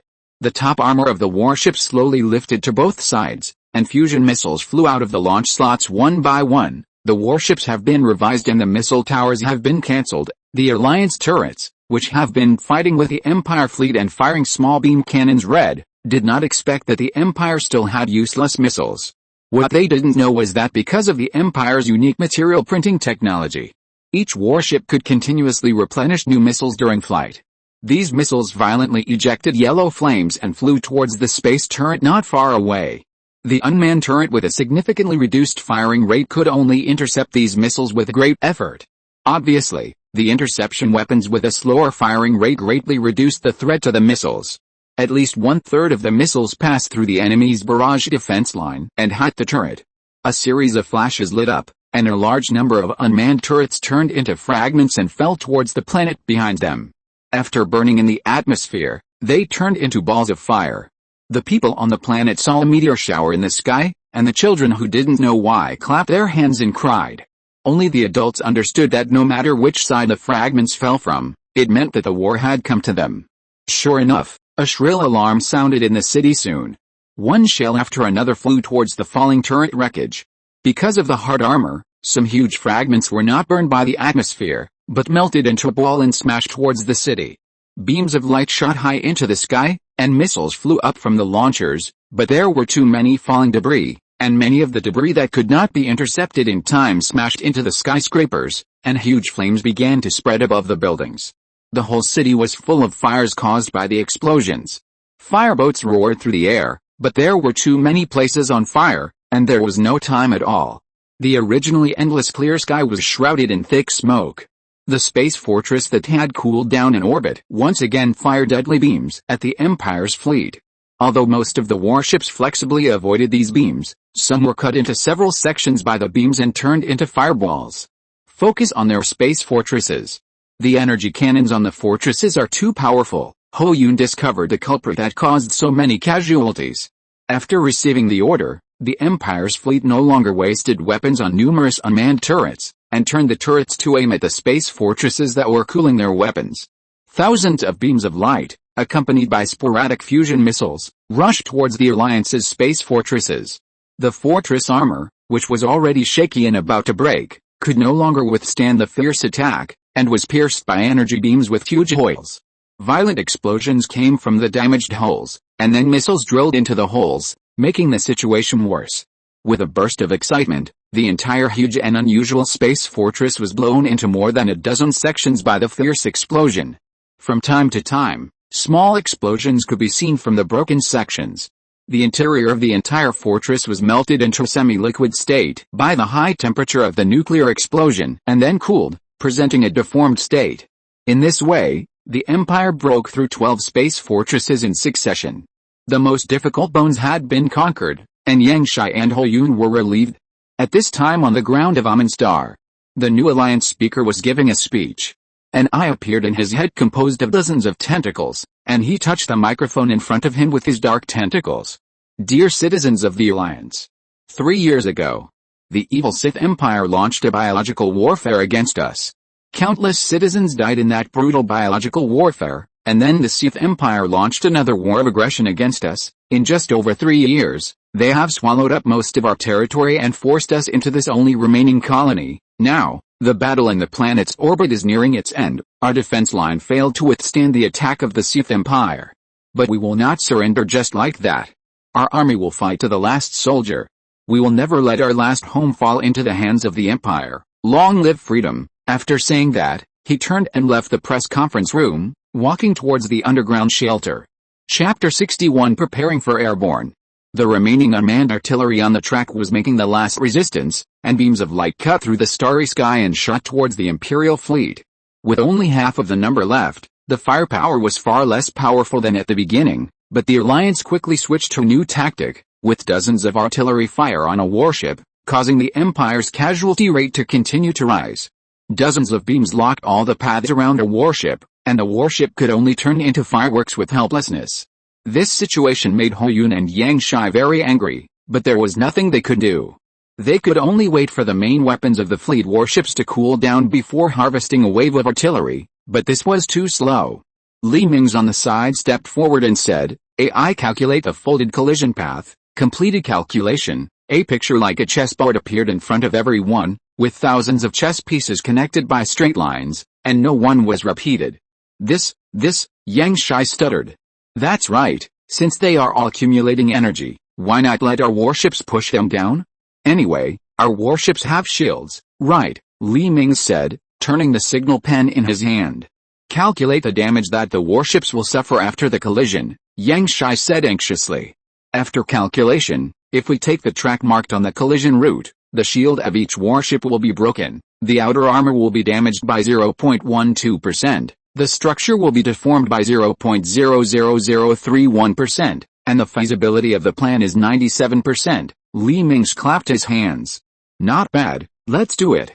The entire fleet approaches the turret, and when the unmanned turret weapons are charged again, carry out the collision. Li Mingze ordered Yang Shai and Hou Yun. Yes, Your Majesty, the two answered in unison. When the unmanned turrets had poured out their firepower again and entered the cooling and energy storage period, the warships of the Imperial fleet turned their bows and aimed at the unmanned turrets not far away. As the warship thrusters ejected dazzling blue light, one warship after another crashed into their respective targets. Silent collision. One by one, the turrets were pushed away from their original positions by the warships and flew towards the next one. Your Majesty, a total of 23 warships have made mistakes. It is estimated that 81.3% of the unmanned turrets can be eliminated in 5 minutes, the voice of the AI sounded in the bridge. Li Mingze nodded, within the acceptable range. After a few minutes, the unmanned turrets that were squeezed into large groups slowly fell towards the planet under the push of hundreds of warships. The huge iron ball burst into dazzling red light under the friction of the atmosphere. The soldiers stationed on the ground saw a huge fireball appear in the sky not far away, but soon this big fireball turned into thousands of giant metal blocks and fell to the ground. It was like the end of the world. The huge unmanned turrets covered the sky and enveloped the city in its shadow of death. The soldiers on the ground began to run desperately, but these turrets were too huge. Thousands of turrets covered the entire city. No matter where they fled, they looked up and saw the huge turrets falling. Bang! Bang! Bang! Thousands of huge crashes overlapped, and the entire earth began to tremble violently. Skyscrapers began to fall slowly with terrifying screams. A running armored vehicle on the street was smashed into a pile of scrap metal by a huge billboard that fell from the sky, and dark green blood flowed out from the cracks in the wreckage. The soldiers who thought they were safe hiding in the basement found that the entire basement began to collapse due to the huge impact, and countless soldiers were buried under the ruins. At this time, the only hundreds of unmanned artillery turrets left on the track sporadically fired small beams of light with little power, and the damage caused was so pale and powerless. One round of salvos, solve them, Li Mingze said solemnly while sitting on the command seat with his eyes closed. The reassembled Imperial fleet fired the last salvo at the remaining artillery turrets, and hundreds of artillery turrets were destroyed. Now the Empire has controlled the orbit of Amun Star, and the occasional beams shot from the planet have been weakened by the atmosphere and no longer pose any threat to their fleet. But to Li Mingze's surprise, why didn't the Parker Alliance, which had already lost orbital control, surrender? What chance did they have of winning? Your Majesty, how about our orbital bombing? Yang Shai asked in a low voice. Move the orbital airborne troops over, and we will land and fight. The machinery and rare metals on this planet must be taken down intact. Li Mingze shook his head and rejected Yang Shai's proposal. 10 days later, a fleet of hundreds of orbital airborne transport ships arrived on the orbit of Amun Star. Prepare for an orbital assault. As the order was issued, the soldiers in the transport ships began to get busy. Monica was naturally the well-deserved leader of the 1st Regiment, and she was also the first airborne officer who is not an Imperial. Monica used the hair dryer to dry her wet hair and walked into the cloakroom from the bathroom. Unlike ordinary women, her cloakroom was not filled with all kinds of gorgeous clothes, but various models of power armor. I don't know why, she has a special hobby. She doesn't like fashionable clothes and expensive jewelry, but likes all kinds of cool power armor. As a senior officer, she has a considerable allowance, but she used all of it to buy a handsome power armor. Monica hesitated for a moment and chose a bright red armor with a golden paint on the surface. The slender body wrapped her beautiful figure. With a sound of exhaust, the armor was firmly buckled on Monica's body. The metal soles made a banging sound as she walked in the corridor, and Monica came to the airborne hall. Rows of orbital assault cabins stood at the bottom of the hall, and the corridors suspended in the air were full of fully armed soldiers. Salute! An officer saw Monica coming and shouted. All the soldiers who were sorting their equipment stood at attention and saluted. Monica returned the salute handsomely, and everyone continued their work. Monica came to the weapon cabinet beside the hall, picked out a Ripper rifle and put it in the magnetic card slot on the back, and then picked out 2 pistols and inserted them on both sides of the power armor. Then she nodded with satisfaction and walked towards her assault cabin. Attention all personnel. There are still 10 minutes for orbital assault airdrop. There are still 10 minutes for orbital airdrop, the voice of the shipborne AI rang in the hall. Many soldiers went down to the bottom of the cabin through the ladders on both sides of the pontoon, opened the shield of the orbital airdrop chamber and stood in. The hexagonal orbital airdrop chamber can carry 6 soldiers for airdrop at a time. Soon all the soldiers in the hall have entered the airdrop chamber. Monica reached out and closed the shield in front of her. Several buttons stretched out from all sides to fix it firmly, and the transparent buffer slowly filled the space around her. The orbital airdrop will start in 10 seconds. 10, 9, 8, 7. Thank you Liz Hao, and Teres Millen, Cheyenne Tangs Hitayu, and My Sunny Mood for your rewards. A new week has begun. The author is asking for votes. If you're listening to this novel on a channel other than Fanfic World, it means they downloaded and uploaded it without effort. We cordially invite you to visit our channel, Mundo Fanfic Novelis. There you'll find the original version of this story and you can explore many other novels of various genres. We're waiting for you to immerse yourself in a world of incredible novels. Chapter 62 Orbital Assault. 3, 2, 1. The armor at the bottom of the transport ship slowly unfolded to both sides, revealing the honeycomb-like structure inside. The orbital assault module was placed in these hexagonal holes. As the countdown ended, the electromagnetic locks that fixed the assault module were unlocked one after another, and the assault module slid into the launch channel below. After a short acceleration in the channel, it rushed towards the planet below. From a distance, hundreds of thousands of orbital assault modules broke away from the transport fleet, like a heavy rain, covering the Earth. Although Monica had simulated hundreds of orbital airdrops in the learning machine, she was still a little excited when she actually lay in the orbital assault module, hereinafter referred to as the airdrop module, for the first time. Monica could clearly see the scene in front of her through the transparent shield. The airdrop module that stretched as far as the eye could see blocked the sky in front of her, and the blue sky below was getting closer and closer. There was a violent shaking, and the violent friction between the airdrop module and the atmosphere burned the shield in front of Monica's eyes into red.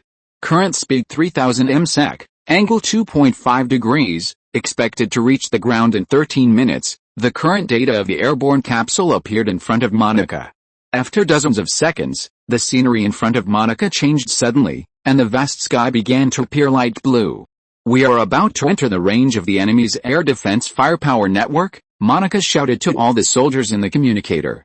As soon as the voice fell, beams of light streaked across the sky, turning dozens of airborne capsules into ashes, followed by explosions all over the sky, and anti-aircraft missiles flew from the ground to the airborne capsules in the sky. Countless flashing small balls of light shot out from the airborne capsules and scattered into the sky. The flying anti-aircraft missiles were attracted by the light balls and flew to the side, but some of the airborne capsules were still hit by the missiles and turned into a ball of fireworks. The fragments produced by the explosion of the airborne capsule shot out in all directions, smashing the shield in front of Monica. The integrity of the airborne capsule armor is 81%. The alarm sounded. At this moment, dozens of red beams of light descended from the sky, burning the exposed anti-aircraft positions into ruins. The losses of the airdrop chambers were greatly reduced, but it did not last long. The airdrop chambers that had entered the low altitude were attacked by ancient anti-aircraft guns. The Alliance also pulled these ancient weapons that had been sealed for nearly 100 years out of the warehouse and armed each group of soldiers. Countless anti-aircraft shells hit the armor of the airdrop chamber, and groups of flames flashed on the armor. Armor integrity 52%, armor integrity 45%, armor completion is close to the safety threshold, and the airdrop chamber armor is about to fail. A shrill alarm sounded in the airdrop chamber, and the shield in front of Monica began to crack. All airdrop chambers launch submunitions to cover the landing point, Monica ordered calmly without any panic. In an instant, dozens of tiny warheads were ejected from the bottom of all airdrop chambers and shot rapidly towards the ground. A series of explosions sounded, and the area near the landing area of the airdrop capsule had been cleared by the explosion of the warhead. The originally fierce anti-aircraft firepower dropped several levels in an instant.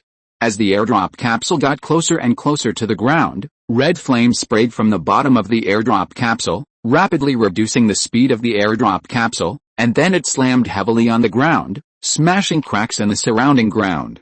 However, Monica in the airdrop capsule did not feel much vibration, and the buffer wrapped around her absorbed most of the kinetic energy. With a sound of exhaust, the airdrop capsule's shield was thrown out fiercely, and the transparent buffer flowed all over the ground and soon evaporated.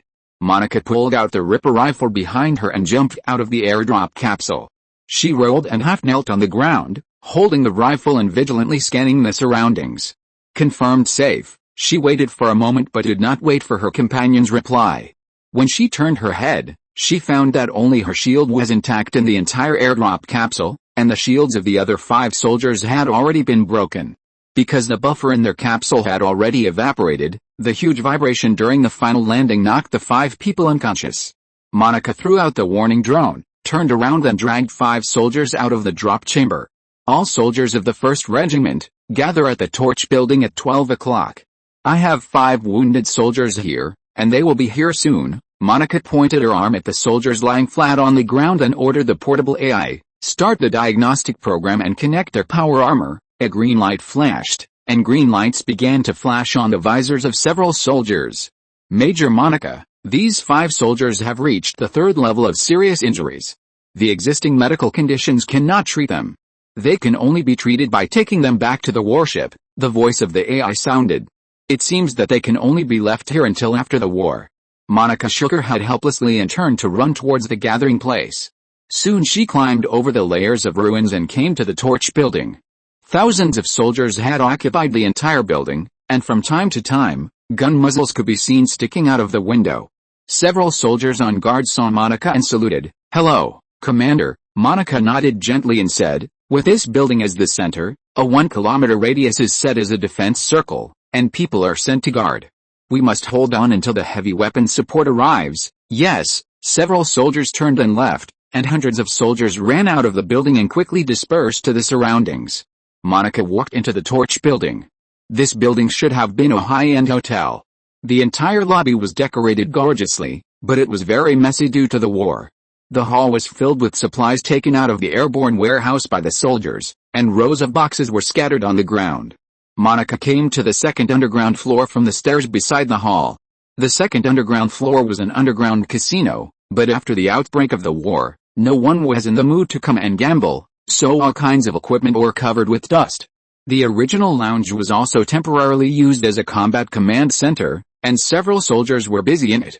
"How is it? When will the heavy weapon support arrive?" Monica walked in and asked the communications officer.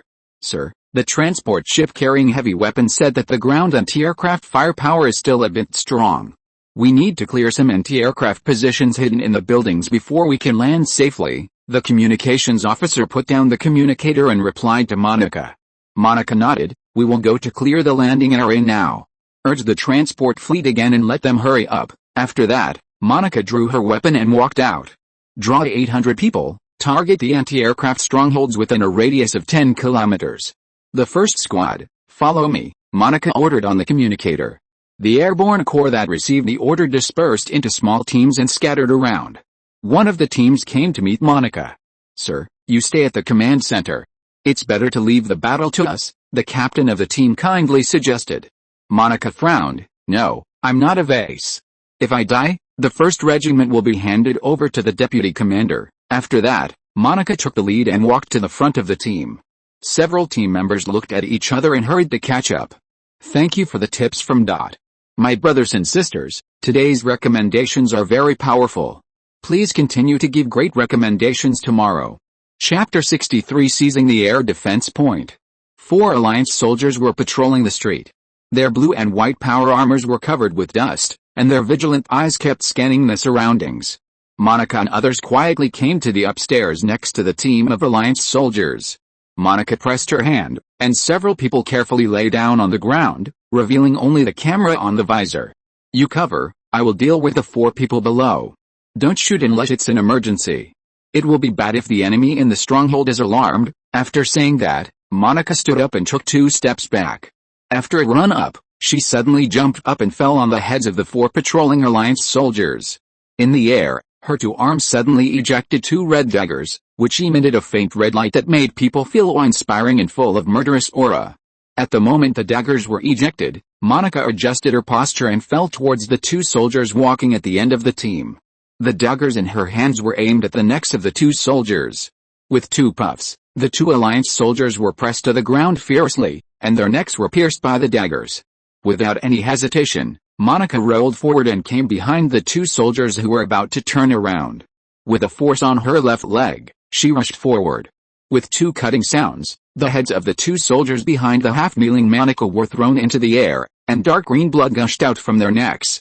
Monica suddenly retracted the daggers on her arms and turned around gracefully, shocking the soldiers who were covering upstairs. Monica waved to the upstairs, and several soldiers lying upstairs stood up and jumped downstairs. With white gas spraying from their feet, several soldiers landed steadily beside Monica. "See the 5-story bar in front? That's our target." Monica pointed to a building at the corner of the street not far away. "Sir, why don't we conduct orbital strikes?" a soldier asked curiously. He couldn't understand why the Empire had to use human lives to fill these air defense bases. Monica frowned and explained, "There are a lot of energy crystals and various machines stored in the underground buildings of this city. If we accidentally penetrate this building and detonate the energy crystals underground, we will get nothing after fighting this battle. I understand, you guys will make a feint attack from the front, and I will sneak around behind them to attack. When you find a good cover, shooting will be the signal." After that, Monica moved towards the building on the side of the bar. Several soldiers quickly ran to the back door of the bar. At this time, bursts of artillery fire came from the roof, and then several missiles took off. Hundreds of black dots appeared in the sky in the distance. It seems that the transport ship responsible for transporting heavy equipment has begun to prepare for landing. Strong attack. No wait. We must take down this air defense stronghold before the transport ship lands. Monica's orders came from the communicators of several soldiers. A soldier took out a detector on his back and scanned the building, then reported, "There are 10 enemies in the lobby on the first floor, but it is full of anti-aircraft gun ammunition. There are 13 people on the second floor, no one on the third and fourth floors, and 20 people on the fifth floor. There are 5 people operating the anti-aircraft equipment on the roof." The captain pondered for a moment and said, "Use electromagnetic interference bombs. Be careful when shooting later, don't detonate the ammunition in the hall." Several people ejected the electromagnetic grenade from the bullet slot on the right side of the thigh, pressed the switch and threw it into the room through the window. A violent flash of lightning passed, and the Alliance soldiers in the hall suddenly found that their power armor had failed. The screen in front of them was covered with snow. Then the explosion-proof door of the bar was blown away by a burst of explosions, and 10 soldiers in black Imperial armor entered the door one after another. The electromagnetic interference has a limited time effect. Several soldiers aimed at the Alliance soldiers who were being fixed in place by the interference bombs, and the bullets from their rifles sprayed out. The facial armor of the Alliance soldiers was shattered by countless bullets, and dark green blood splattered all over the surrounding ammunition boxes. Monica rushed to the stairs and inserted the directional mine in her hand at the entrance of the stairs. "Move the ammunition boxes around, and then we will go outside," Monica ordered, and several soldiers hurriedly moved the ammunition boxes around the stairs. Then everyone walked out of the bar, and air began to spray out from their feet, slowly pushing everyone to the rooftop of the 5th floor. Soon, an explosion was heard in the lobby on the 1st floor. It seemed that the Alliance soldiers on the 2nd floor could not help but go downstairs. While the attention of the Alliance soldiers was attracted to the 1st floor, Monica and others had already flown to the roof of the bar. The 5 soldiers who originally controlled the anti-aircraft weapons were squatting behind the box, and their weapons were all facing the door leading to the roof, and they were completely defenseless behind them. However, as the power armor of Monica and others fell to the ground and made a collision sound, these soldiers had reacted, but it was too late. The Ripper rifles in the hands of the people shot the accelerated metal projectiles at the Alliance soldiers who were trying to turn around. The fierce metal storm shot sparks from the armor of the Alliance soldiers, and soon lost its effect and was pierced by bullets. "The enemies downstairs have noticed it, and they are rushing upstairs," the soldier holding the detector reminded. Monica put her index finger to her lips and made a hushing gesture, retreated to the edge of the rooftop, then pointed at the ground and aimed the rifle in her hand at the ground in front of her.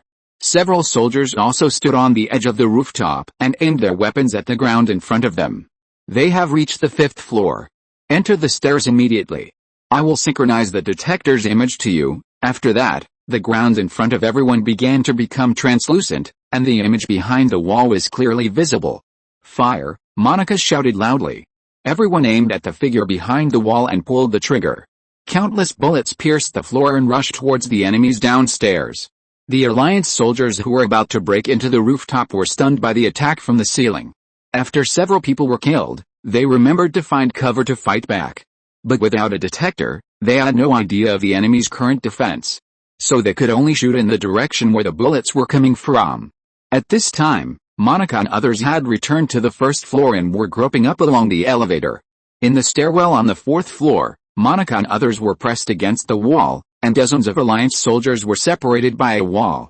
Use grenades. Everyone took out the grenades stored beside their legs.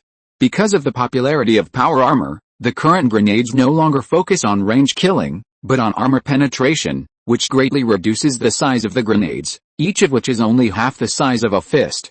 10 small grenades rolled into the hall through the slightly open door. Monica and others quickly lay on the ground. An explosion sounded, and the wall that everyone was leaning against had been shot into received by the fragments of the exploded grenade. The old driver told me to update at 12 o'clock, so I updated at 12 o'clock. Thank you Antares Milan, Kingsun, and Mzun for the reward. Please recommend. Chapter 64 City Wall? This is Monica. The landing zone has been cleared. You can notify the transport ship to land. Monica looked at the good news from each team and called the battlefield command center. Received. The transport ship has been notified. It will land in the square in front of the torch building in 20 minutes. 10 minutes later, Monica's team and the rest of the teams had returned to the torch building. At this time, the transport ship in the sky was very close. Send someone to guard the perimeter. Monica turned and ordered the adjutant to come over. Hundreds of soldiers spewed gas from the soles of their shoes and jumped out of the square. The transport ship in the sky was getting closer and closer. The huge ship body obscured the sky above the square. The airflow from the huge engines on both sides of the transport ship blew away some damaged billboards. A huge roar sounded, and the huge transport ship slowly landed on the ground. The heavy ship body crushed some ruins that had not yet collapsed into powder. The huge landing gear was heavily buckled on the ground, squeezing and deforming the vehicles on the street. As the exhaust sound came, the armor on both sides of the transport ship slowly lifted up, and the huge deck fell to the ground and splashed a cloud of dust. One after another, huge tanks drove down from the transport ship, with 2 thick gun barrels pointing to the sky, and 4 1-meter-wide tracks rolling deep marks on the mud. This giant tank called Mammoth is equipped with 2 rail guns, 8 air-to-ground dual-purpose missiles and 3 Gauss machine guns. There is also a 6-person crew cabin on the belly of the tank, which can protect the Marines through the fire coverage area. The entire tank is painted in the Empire's usual black paint, which looks extraordinary. There is only one reason for using tracks instead of anti-gravity engines. The cost of miniaturizing anti-gravity engines that can drive such heavy armor is too expensive. Following closely behind the 20 Mammoth tanks is the Wolf Spider armored transport vehicle. The flat mechanical arms on both sides of this armored vehicle have 12 pairs of road wheels, and the huge mechanical arms can crawl on the ruins like a spider when unfolded. This unique design gives it excellent passing ability. There is a Gauss machine gun on the front and roof of this Wolf Spider armored transport vehicle, and 4 air-to-ground dual-purpose missiles are also installed on the roof.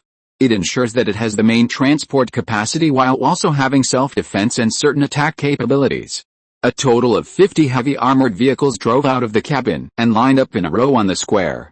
After unloading the equipment, the engines on both sides of the transport ship violently sprayed airflow, and after the deck was retracted, the armor on both sides slowly closed and slowly took off. The transport ship left the square and flew into the sky. At this moment, several small flashes flew out of the clouds and hit the transport ship's propellers. The huge explosion tore apart the propellers on one side of the transport ship. The pilot of the transport ship tried his best to control the balance, but unexpectedly, 5 blue-painted Alliance fighters flew out of the clouds. The wings of the fighters tilted back slightly, and they flew towards the transport ship like ospreys hunting. The Alliance fighters flew under the transport ship in the blink of an eye. The pilot of the fighter raised the nose of the aircraft, aimed the machine gun at the only 2 intact propellers left on the transport ship, and pulled the trigger. There were bursts of explosions from the transport ship's thrusters, and soon flames began to rise. The transport ship, which had lost its power, rotated disorderly and hit the ground with the gray smoke.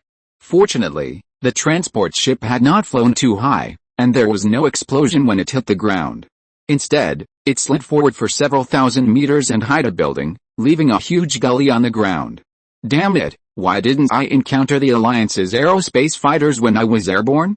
It turns out that they are hidden until now. Monica couldn't understand why the Alliance's fighters didn't attack when they were airborne, but waited until now.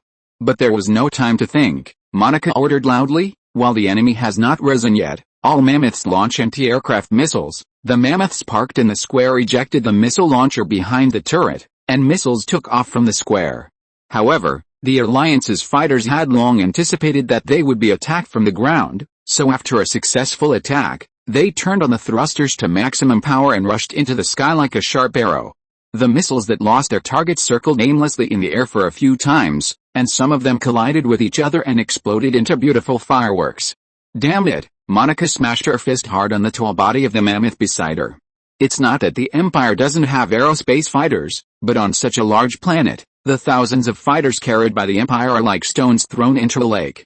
The Alliance fighting on the home planet has air bases hidden underground all over the planet, and tens of thousands of fighters appear and disappear at will, which makes the Imperial Air Force who want to intercept very helpless. Sir, we have received an order from the General Command Center to cooperate with the 2nd, 3rd, and 4th Regiments to capture the city center.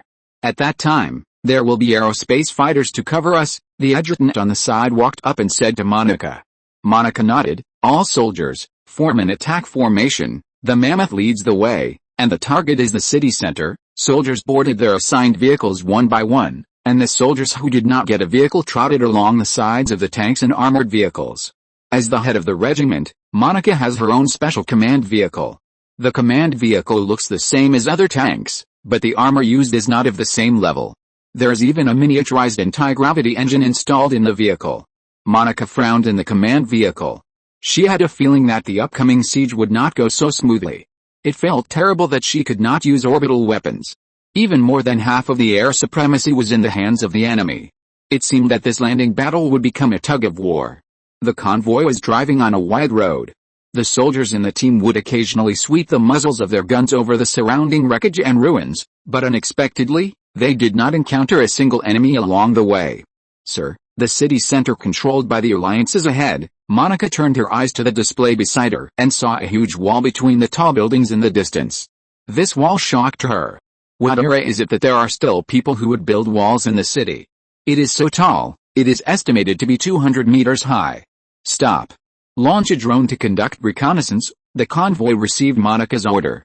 3 drones in the stalled convoy took off and flew towards the city wall not far away.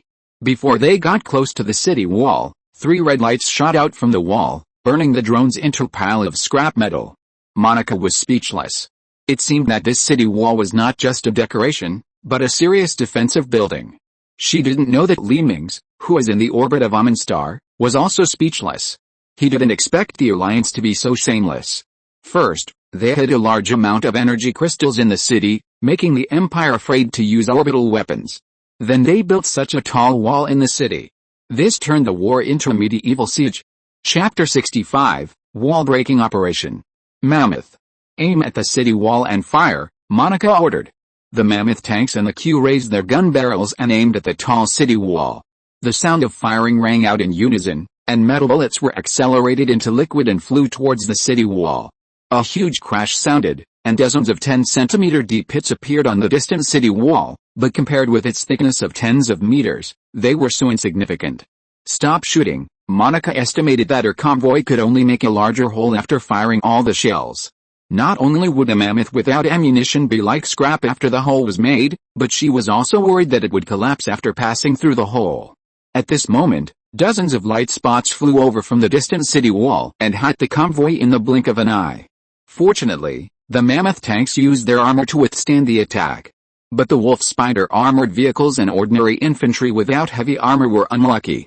The armored vehicles were hit into deformed discus by the shells carrying huge kinetic energy, and the soldiers hit by the shells turned into debris. Monica wiped off the dark green blood that splashed on her face. Everyone disperse and retreat. Armored vehicles and tanks reverse at full speed. After saying that, she also began to run backwards at a high speed.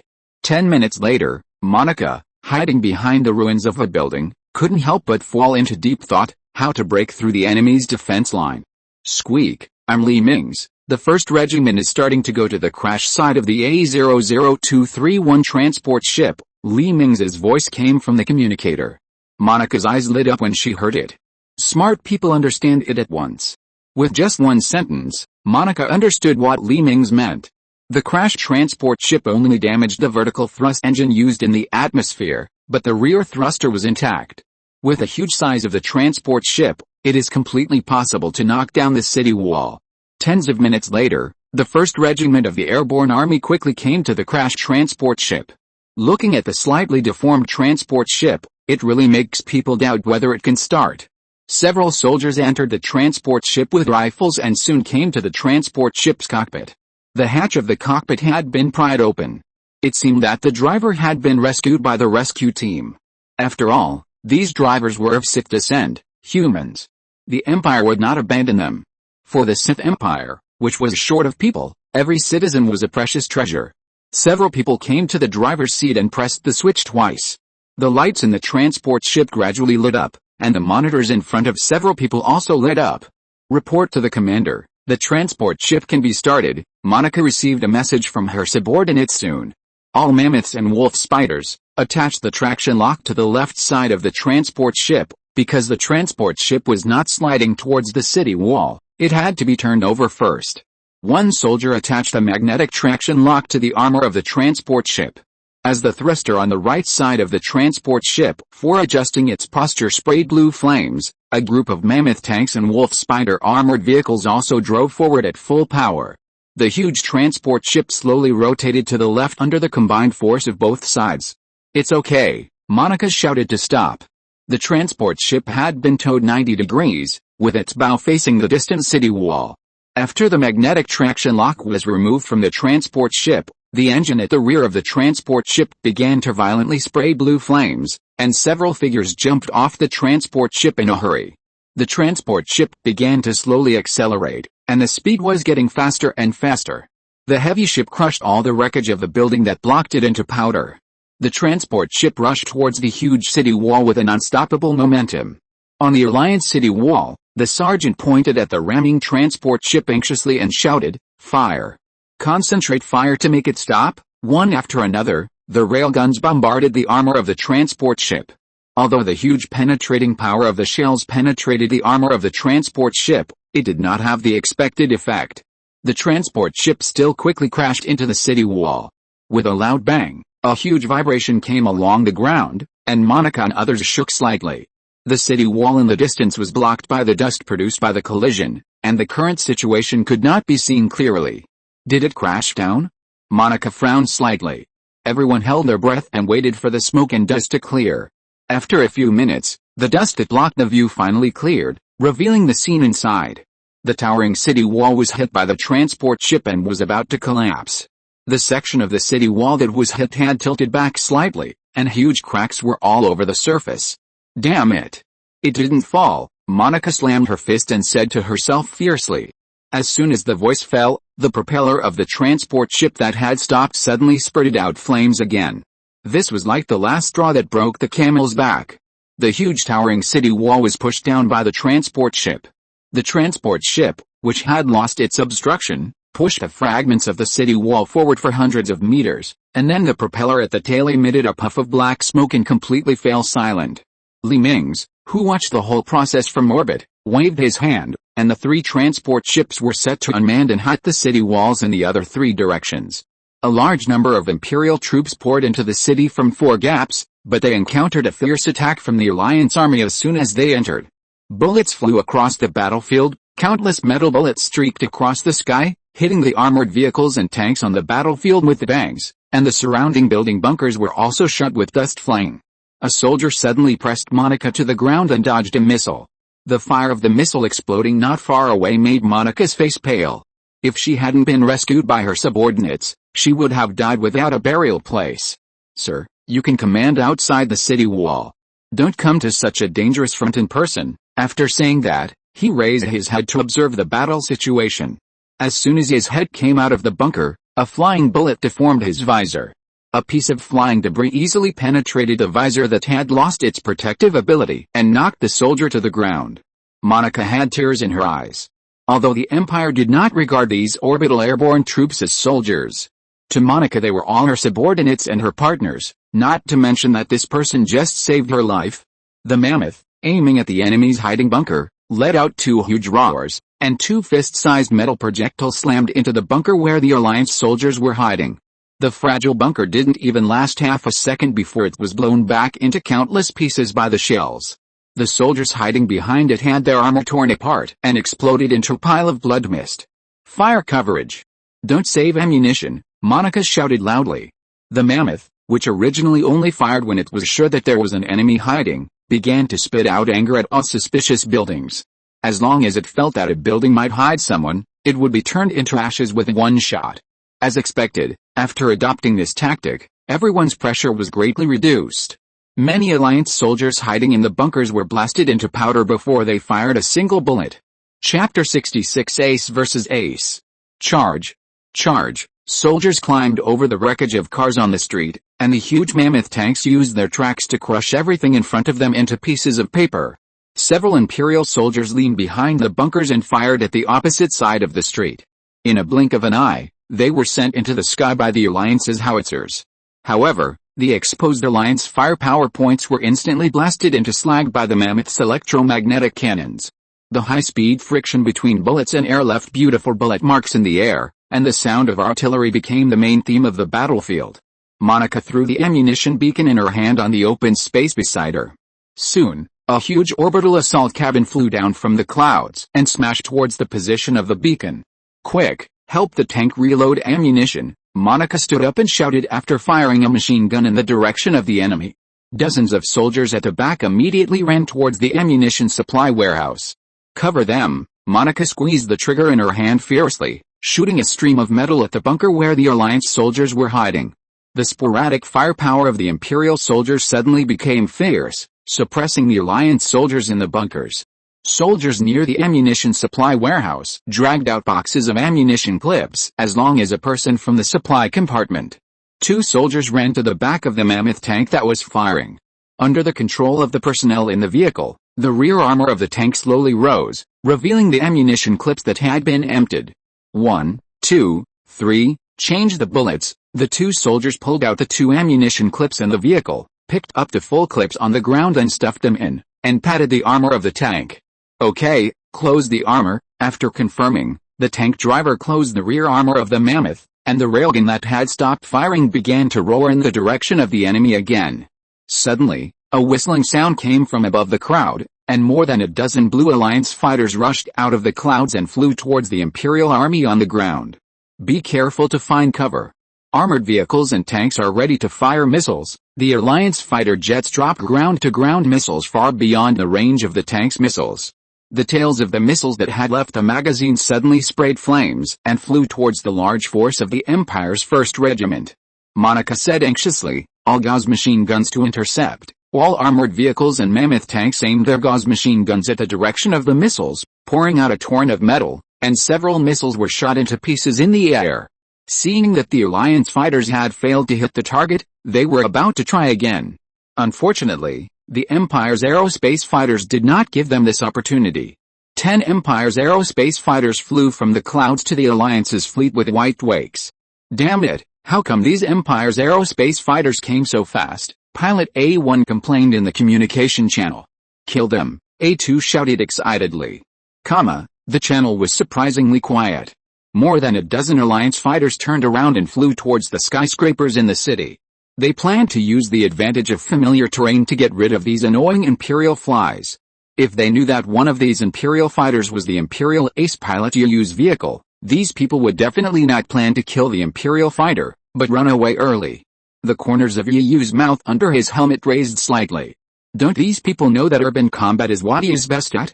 Even in the Imperial Royal Air Force Academy where many heroes gather, he is invincible in the city. You must know that the Royal Air Force Academy is the highest institution that only the Empire's ace pilots can enter. He was also given the title of King of City Warfare by his classmates. Yu likely tapped the control handle, and the fighter suddenly lowered its head and rushed down. After the Alliance fighter saw that the Imperial fighter was indeed fooled and followed, it rolled and disappeared in the high-rise building. Yu did not shuttle through the buildings to search, but a nose of the aircraft climbed around a building. A few seconds later, he arrived in the sky above the city. With his sharp eyes, he quickly spotted an Alliance fighter flying close to the ground. Yu did not launch a missile, because launching a missile would give the other party a warning. He turned on the switch of the machine gun and waited for it. After counting a few seconds, he pulled the control stick back, and the fighter plane flew backwards and downwards.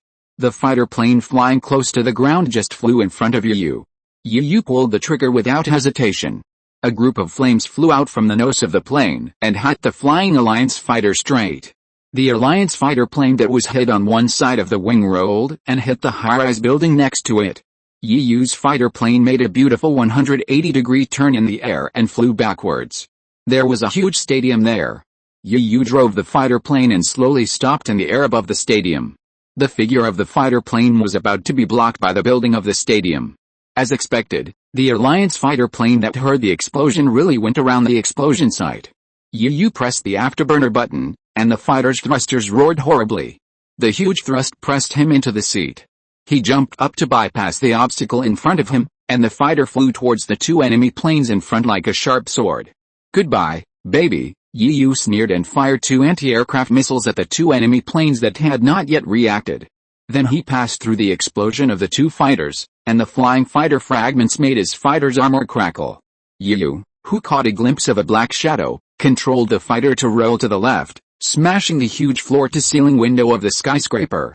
After continuously smashing the transparent room partition, his fighter passed through the building and came to the street next door. The black shadow he just saw was an Alliance fighter. At this time, this fighter was biting an Empire fighter and refused to let go. Rows of shells swept across the sky, shooting holes in the buildings on both sides of the street. "Alert, alert, you have been locked by radar." Just when Yu was about to get rid of the enemy plane in front of him, the system alarm sounded in the fighter.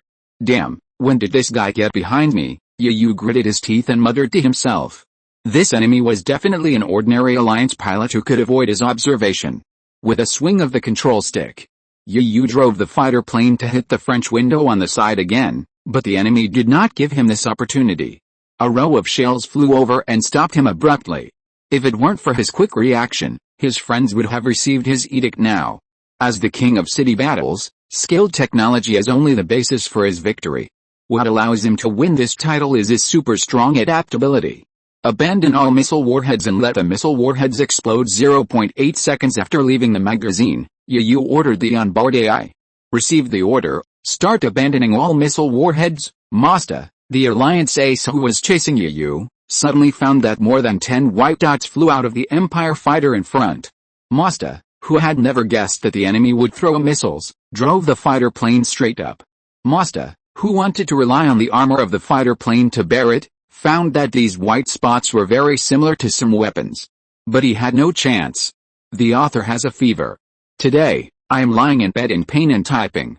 In addition, I would like to thank the fish that will drift and Yulazhao for their rewards. I also recommend a book in the group, The Journey of a Wizard, and Wandering in the Movie World on the same list. Chapter 67 Mysterious Fluctuation. Masta, who had no time to react, crashed headfirst into the missile warhead that Yu had abandoned. A dazzling firelight lit up behind Yu's fighter, and a violent explosion blew the fighter of the Alliance ace pilot into pieces. Because of Yu's presence, the situation was reversed, and the Alliance warships, which originally had an advantage in numbers, were now at a disadvantage. "This won't work. Let's work together to kill that ace," an Alliance pilot gritted his teeth and said fiercely. "Okay, action." The remaining 8 Alliance fighters shook off the pursuing Empire fighters and gathered together, flying towards the location where Yu last appeared. Yu, who didn't know that the danger was approaching, climbed higher again, hoping to find another lone enemy plane, but the dazzling fire from his thrusters was discovered by the assembled Alliance aircraft. Cross. Surrounded, the Alliance fighters immediately spread out into an upright cross and flew towards Yu. Yu, who had amazing observation skills, discovered the approaching Alliance aircraft group from the reflection between the tall buildings. He lowered the nose of the plane and accelerated towards the ground. "Not good. We've been discovered. Chase him," the captain of the temporarily selected Alliance fighter squad shouted in the communication channel. Yu's fighter plane gently pulled up when it was close to the ground and flew into a dark tunnel. 4 Continue to bite. The other 3 follow me. We will intercept at the exit." The captain of the Alliance squad led the 3 fighter planes to fly high into the sky and flew towards the exit of the tunnel in the distance. Several Alliance fighter planes that followed Yuyu's fighter plane into the tunnel soon discovered him flying slowly not far away. Several Alliance fighter planes fired shells from their noses, and the shells flew forward with tail flames flashing. Yuyu, who had been prepared for a long time, controlled the fighter plane to roll twice and easily dodged the incoming shells. The dodged shells were shot at the tunnel wall, and the flying gravel and dust quickly blocked the view of the Alliance fighter plane. "Damn it, don't fire, use the fighter plane to hide him." The 4 Alliance fighter planes changed their tactics, and the thrusters suddenly increased their power to form a straight line and rushed forward. Yuyu, who had already deduced in his mind, lowered the nose of a fighter plane when it hid him, and pressed the fighter plane to the ground. The armor rubbed against the ground and emitted dazzling sparks. Before the Alliance fighter plane came to its senses, Yuyu pulled the fighter plane up and accelerated suddenly, pushing an enemy plane that passed over his head to the ceiling of the tunnel. The top of the Alliance fighter plane that was pushed against the ceiling had a violent friction with the ceiling, and the hard ceiling was even scratched with a long scratch. The pilot of the fighter plane that was pushed down pressed the control stick hard, and the vector jet at the tail tilted upward, and blue flames gushed out crazily. But the design of the fighter plane determined that the upward thrust must be much greater than the downward thrust. The vertical thruster at the bottom of Yuyu's fighter plane also desperately sprayed blue flames downward. "I've been waiting for this moment." Yuyu's mouth corners showed his signature sneer again. And the speed controller in his left hand gently rotated, and his right hand pressed down the control stick. The brake thruster at the nose of his fighter plane instantly ignited, and at the same time, the fuselage sank violently. The fighter plane instantly retreated a distance backward and downward. The Alliance fighter plane that was originally pushed above the tunnel and was trying to break free suddenly lost the thrust to compete with it. The Alliance fighter plane that was overexerting itself instantly dropped its nose on the tunnel floor. The out-of-control fighter plane rolled on the ground for several rounds and crashed into the side of the tunnel. The deformed Alliance fighter plane struggled on the ground twice, and the thruster emitted black smoke and stopped moving. Yuyu took the opportunity to slow down and turned the nose of the plane and flew in the direction of the entrance. The Alliance fighter plane that reacted in front just turned the nose, but Yuyu had already flown far away. "Captain," the enemy turned around. The 3 Alliance fighter planes that had already flown to the exit of the tunnel hurriedly turned their noses and flew back. But at this time, the Empire fighter group that received the message and rushed over had already ambushed around the entrance of the tunnel. The battle was coming to an end. Mingze, who was watching the battle on the track, nodded with satisfaction and threw the snacks in his hand into his mouth. "It seems that it is right to find talented soldiers through the game. I need to increase the publicity of the game. Let those slave parkers play it, and select some elites from them. Your Majesty, take a look at this." Yang Shai trotted to Mingze and handed him the tablet in his hand. Mingze grabbed the tablet, and the flat picture turned into a holographic projection in the air, showing that it was the Emin star under everyone. The green and blue Emin star in the holographic projection was extremely beautiful, and you could see a large city standing on the plain. "Is there anything strange?" Mingze was puzzled. Yang Shai enlarged the Emin star in Mingze's hand, and at the same time grabbed the city from the planet to the side. "Your Majesty, look! Among all the cities, only the urban area of the city has built a tall wall," Yang Shai said, taking out the city where Yuyu was fighting fiercely from the side and enlarging it. After a pause, he continued, "And, you see, as a democratic country, the city center of the city is built too neatly. This is completely different from the free style of other cities. Maybe this is their capital?" Mingze asked in confusion. Yang Shai shook his head. "Impossible. This city is only 1/10 the size of their largest city. No civilization can allow the capital to develop so abnormally." Alert! Alert! A large amount of energy fluctuations have been detected on Amun Star. Alert! Alert! A large amount of energy fluctuations have been detected on Amun Star. The alarm of the shipborne AI suddenly sounded in the room, and the original white light was replaced by a red light. Mingze called out the shipborne AI in surprise. "What's going on, Your Majesty?" "Energy fluctuations are being detected in the interior of Amun Star. The fluctuations are increasing with time," the AI explained. "Show the specific information." Mingze put down the tablet in his hand and hurried a few steps to the middle of the hall. Several beams of light were projected into the middle of the hall, Forming a huge holographic projection, an Amun star was quietly suspended on the ground. The camera began to move forward slowly, and the cities on the surface of Amun slowly enlarged, and finally stopped at a city dozens of kilometers below. A red dot was constantly flashing. It was the city where Monica and Yiyun were. Use the shipborne radar to scan that urban area, Li Mingze ordered. An invisible wave shot from the battleship to the surface of the planet. The originally blurred city map began to become clear, and it could be clearly seen that a huge underground building began to appear under the city.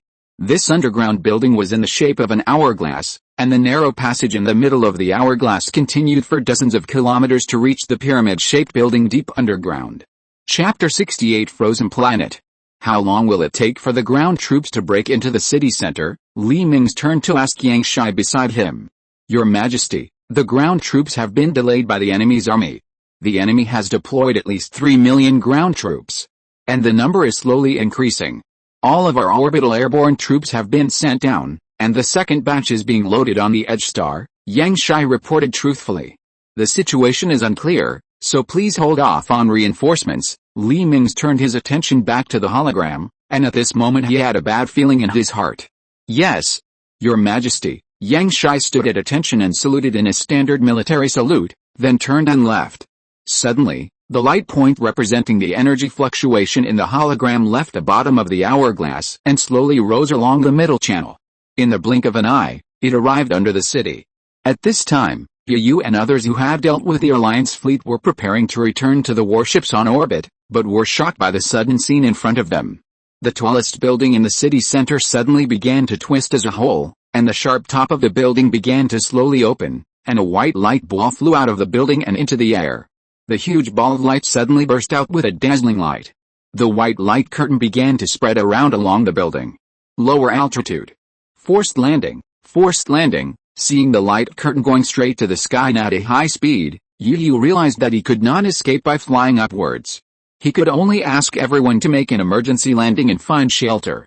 Just as several fighters smashed their fuselages into nearby buildings, the light curtain spread over at a speed far exceeding the speed of sound, and a layer of frost instantly formed on the surface of the originally tall building.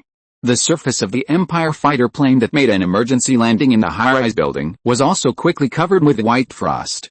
Alarm, ultra-low temperature formed by special ability waves is detected, which is harmless to the human body. It may be suspected to be the freezing fluctuation of the hibernation chamber. The AI alarm sounded on the fighter plane. At this time, Monica and others who were fighting fiercely did not notice the white light wave that was approaching rapidly. The light wave was too fast, and before everyone could find it, they were instantly frozen in place by the light wave. The frost penetrated into the soldier's body along the air filter of the power armor, and in the blink of an eye it was also frozen into a sculpture. The Alliance soldiers who were firing crazily in the bunker were also frozen into sculptures by the light waves. The white light waves quickly swept through the city, suburbs, fields, and forests. The originally colorful world instantly turned white. The animals that were playing also turned into stiff specimens in an instant. Li Mingze was lying on the porthole of the battleship at this time, watching the Amun star being slowly swept by a light curtain, and everything turned into snow white. Until the end, the entire planet turned into a huge snowball. Li Mingze smashed his fist on the porthole fiercely. Damn Parker Alliance. Do they want to die together? Monica, the general of the Death Army trained by myself, and Yuyuk, the ace pilot, are both on this planet, Your Majesty. After scanning, this beam of light is harmless to life. All creatures on Amun star, including plants, have entered a hibernation state during interstellar navigation. You don't need to worry. Tianyi appeared beside Li Mingze at this time. Tianyi? When did you come? Li Mingze asked in confusion. Tianyi also lay on the porthole and looked at the white planet not far away. Your Majesty, I am everywhere, because I feel your anxiety, so I appear. Your Majesty, Lord Tianyi, the planet has detected energy fluctuations again. The AI alarm sounded again. Tianyi, prepare the power armor for me, I will go down in person. Li Mingze's advent substitute has been genetically optimized and transformed, and has far exceeded the physical fitness of ordinary people. Notify Yang Shai, and he will be in full charge for the time being. Yes, Your Majesty. Tianyi disappeared in the room. Li Mingze came to the cargo hold at the bottom of the flagship, and several soldiers put the prepared armor in a special wearing hold. This black armor specially used by Li Mingze is covered with bevels like diamond cuts on the surface, and the black metal reflects the light, making the armor very handsome. Li Mingze stood behind the open armor, and as the mechanical arm moved, the front armor was put on him, and a mechanical arm extended from the ceiling to absorb the back armor of the armor. The mechanical arm buckled the back armor behind Li Mingze. There was a sound of mechanical rotation, and the two pieces of armor automatically adsorbed together. With the surging of the surface metal, the front and rear armor formed a whole. Li Mingze moved his hands and feet and found that it was very smooth, without any mechanical sluggishness. The cost really determines the quality. The cost of such a set of special armor can arm an airborne regiment. Li Mingze, who is wearing the armor, got into an aerospace fighter parked nearby. The fighter is about to be launched. All personnel please leave. With the sound of the alarm, the deck below where the fighter was located suddenly sank down. After leaving the hangar completely, the original gap was closed by the gate. The fighter that sank into the launch bay was lifted by the mechanical arm and placed on the ejection track. At the end of the short track was the armor of the warship, which was slowly opening upwards. The anti-gravity ejector is about to start. 3, 2, 1, a prompt sounded in the fighter. Li Mingze felt a thrust pressing him on the seat, and the fighter under him shot into the starry sky like a cannonball. Autopilot activated, target energy wave generator. The tail of the fighter jet ejected blue flames and flew towards the Emin star. When the fighter jet passed through the atmosphere, it rubbed out a dazzling wake. Tianyi stood outside the warship and looked at the fighter jet in the distance with some worry, but she couldn't tell why. Maybe this was her sixth sense as a woman's soul. The fighter jet crossed the sky, and Li Mingze looked down at the white world below. There was no sound on the desolate earth. Li Mingze lowered the fuselage and drove the fighter jet to a low altitude. The strong wind caused by the fighter jet blew the frozen leaves and made them crackle, but the strange thing was that these leaves did not break. Your Majesty. Hurry up, the energy wave is getting stronger. Tianyi's voice came from the helmet. Li Mingze opened the speed valve to the maximum with his left hand and flew towards the strange city with a roar. A few minutes later, Li Mingze came to the sky above the building that spewed out the energy ball. The whole city was quiet, without a sound, like a ghost town. Li Mingze couldn't understand what the remnant of the Parker Alliance was up to. At this moment, something strange happened. The originally twisted building slowly returned to its original state, while the buildings on its four corners began to deform, and sharp pillars rose up. The tops of the stretched pillars began to flash blue electric light. A layer of blue light film covered the tall building and the surrounding pointed pillars, and a blue light shot up into the sky. Please collect and recommend. Use the votes in your hands to hit me hard. In addition, thank you Dan Gandon, and Teres Millen, Kinksun, Bulk Friend 151,210,220,048,687, Mzoon, and Huang Pujianing for your rewards. Your support is my greatest motivation. If you're listening to this novel on a channel other than Fanfic World, it means they downloaded and uploaded it without effort. We cordially invite you to visit our channel, Mundo Fanfic Novelis. There you'll find the original version of this story and you can explore many other novels of various genres. We're waiting for you to immerse yourself in a world of incredible novels. Chapter 69 Entering the Mysterious Building. A huge blue beam of light pierced the sky and extended to the outside of the atmosphere before it stopped. Your Majesty. 5 more energy fluctuations were found on Amen. Tianyi's anxious voice came from the communication channel. Scan it, what's going on? What the hell are these bugs from the Alliance doing? Li Mingze was very angry. Your Majesty. These energy fluctuations are located at the 6 vertices of Amen. Not good. The energy fluctuations are shooting into space. These energy fluctuations are hissing. Hissing, Tianyi's voice disappeared in a burst of harsh signals. What is this? Signal shielding? No, signal shielding can't occupy such a large energy level.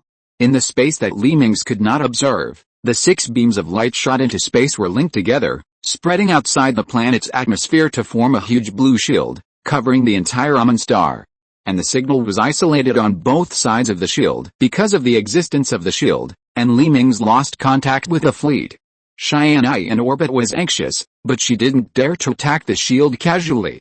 It was all too strange, and the specific function of this shield could not be guessed at all.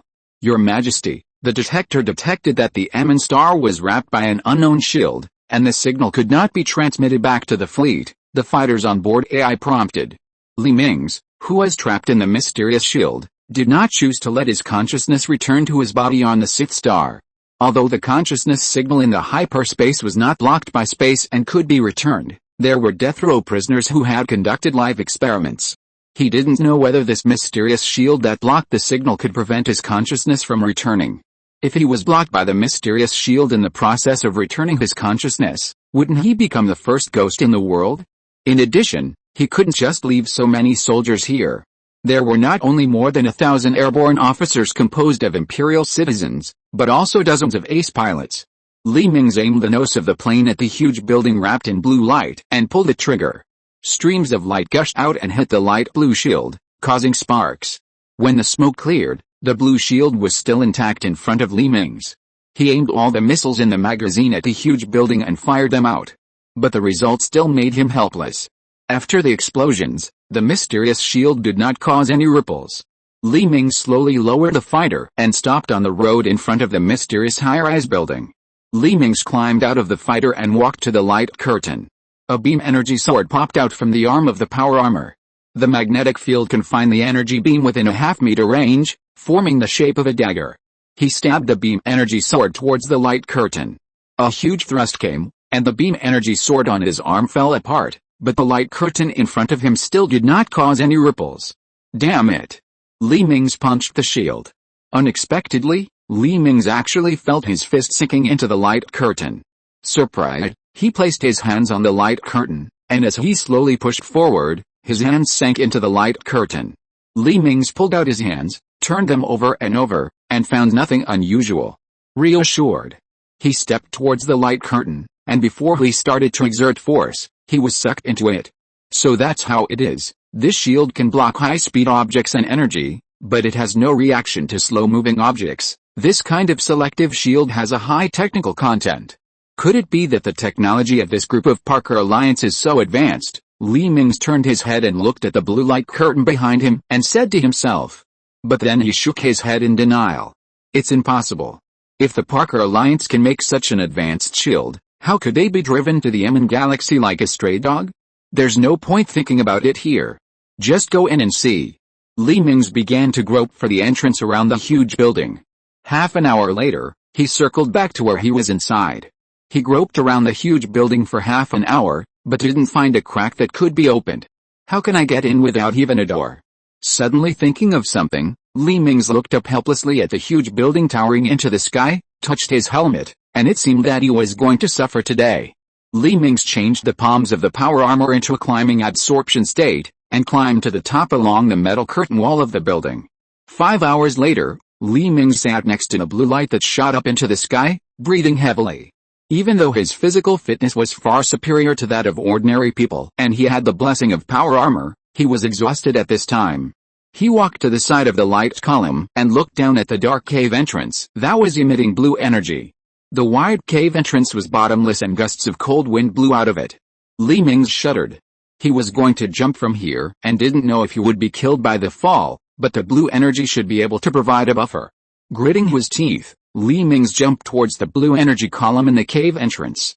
As expected, after jumping into the blue light column, he slowly sank down like in water. Time passed slowly. Mingze had been drifting in this seemingly endless tunnel for several hours. These hours were like hell to him.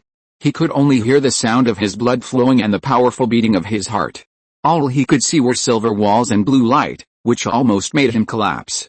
A dazzling light appeared in the distance, which made Mingze very excited. He finally made it to the end. In the blink of an eye, Mingze landed on a huge radar-like instrument. A steady stream of blue light was coming out of the lid of the instrument.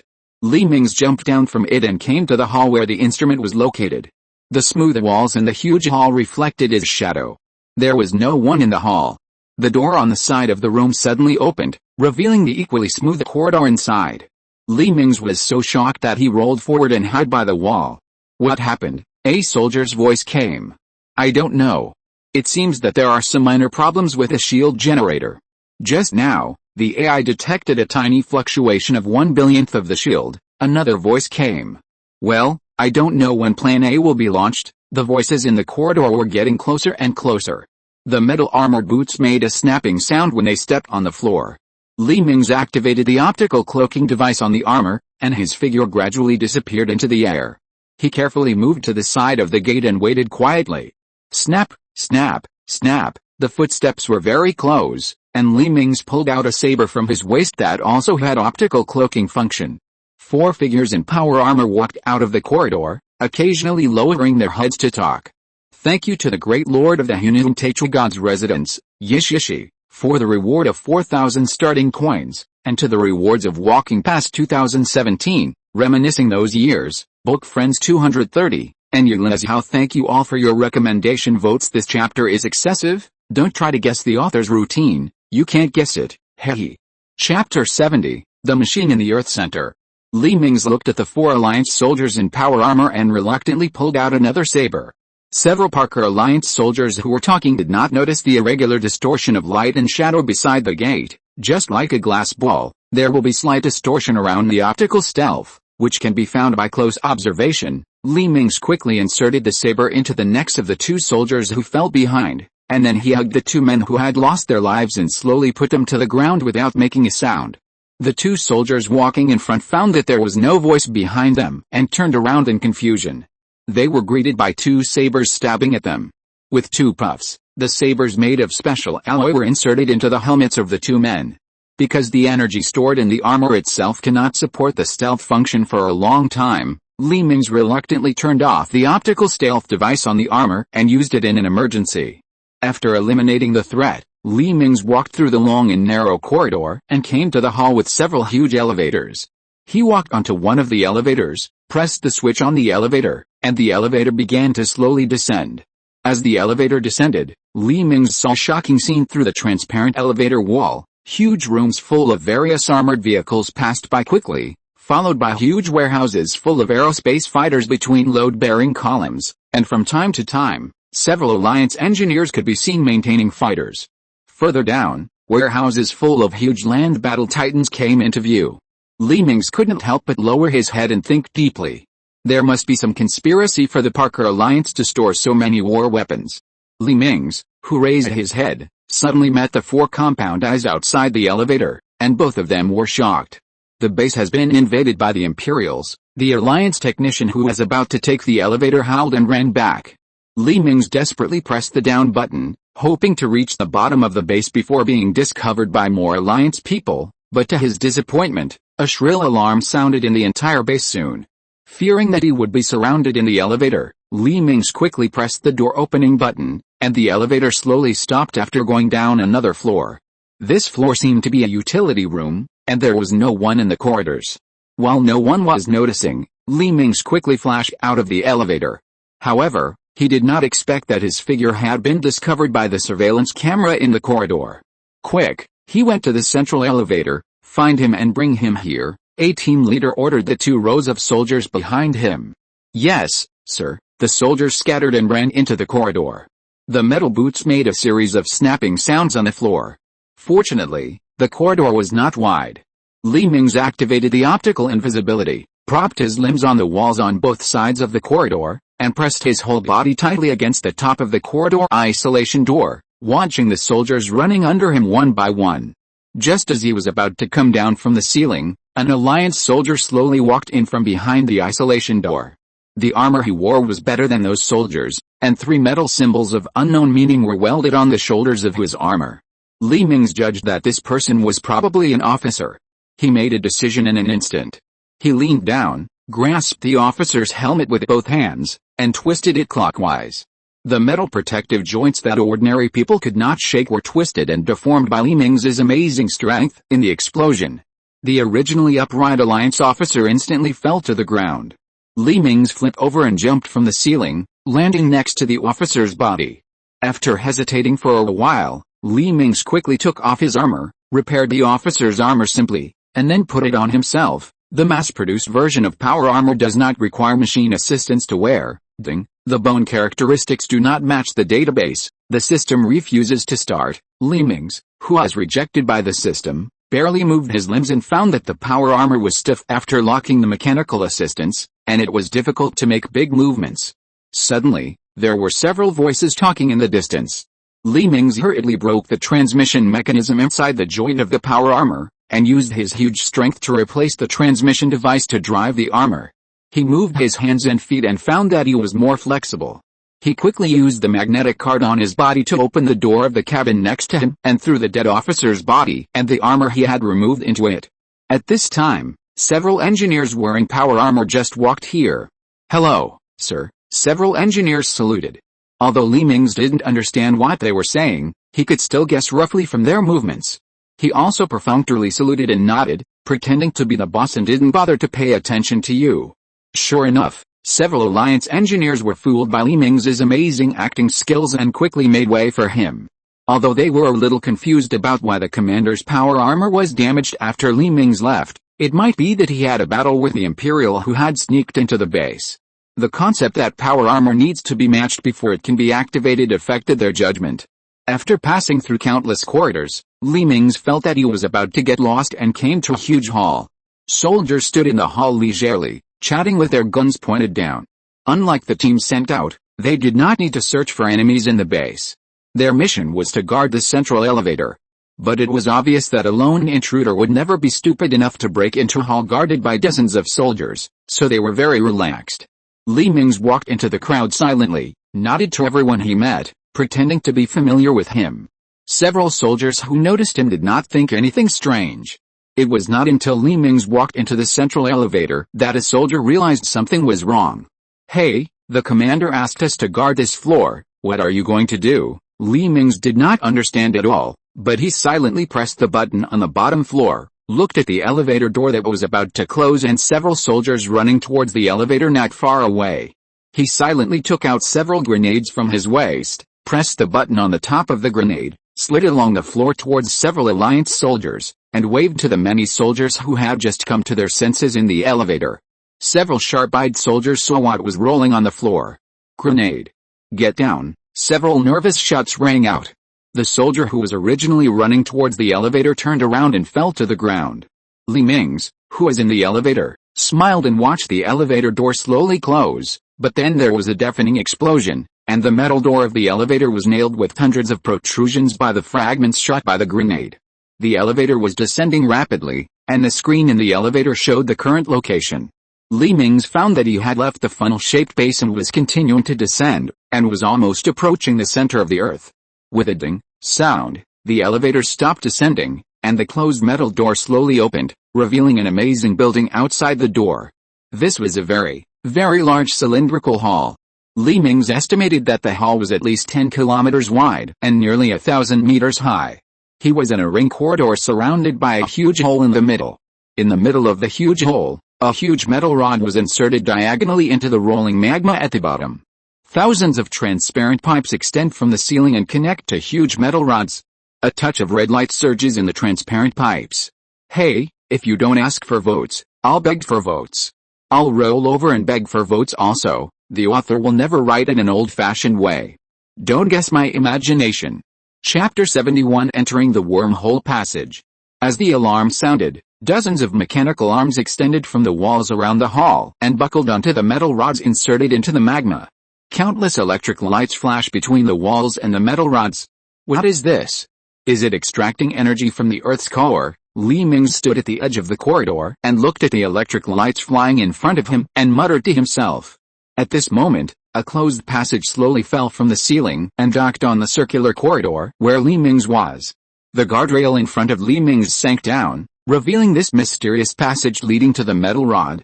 Li Mingze gritted his teeth and walked into this transparent passage suspended on the magma. He could clearly see the huge electric lights around hitting the outer shell of the passage. After a while, he came to the metal column inserted into the magma. "Ha, didn't you guess what we are going to do?" A standard Chinese voice rang out in the dark room. "Who?" Li Mingze's hair stood on end, and he aimed the gun in his hand at the darkness in front of him. The blinding light in the hall lit up. Li Mingze, who was unable to open his eyes due to the sudden strong light, fired the rifle in his hand.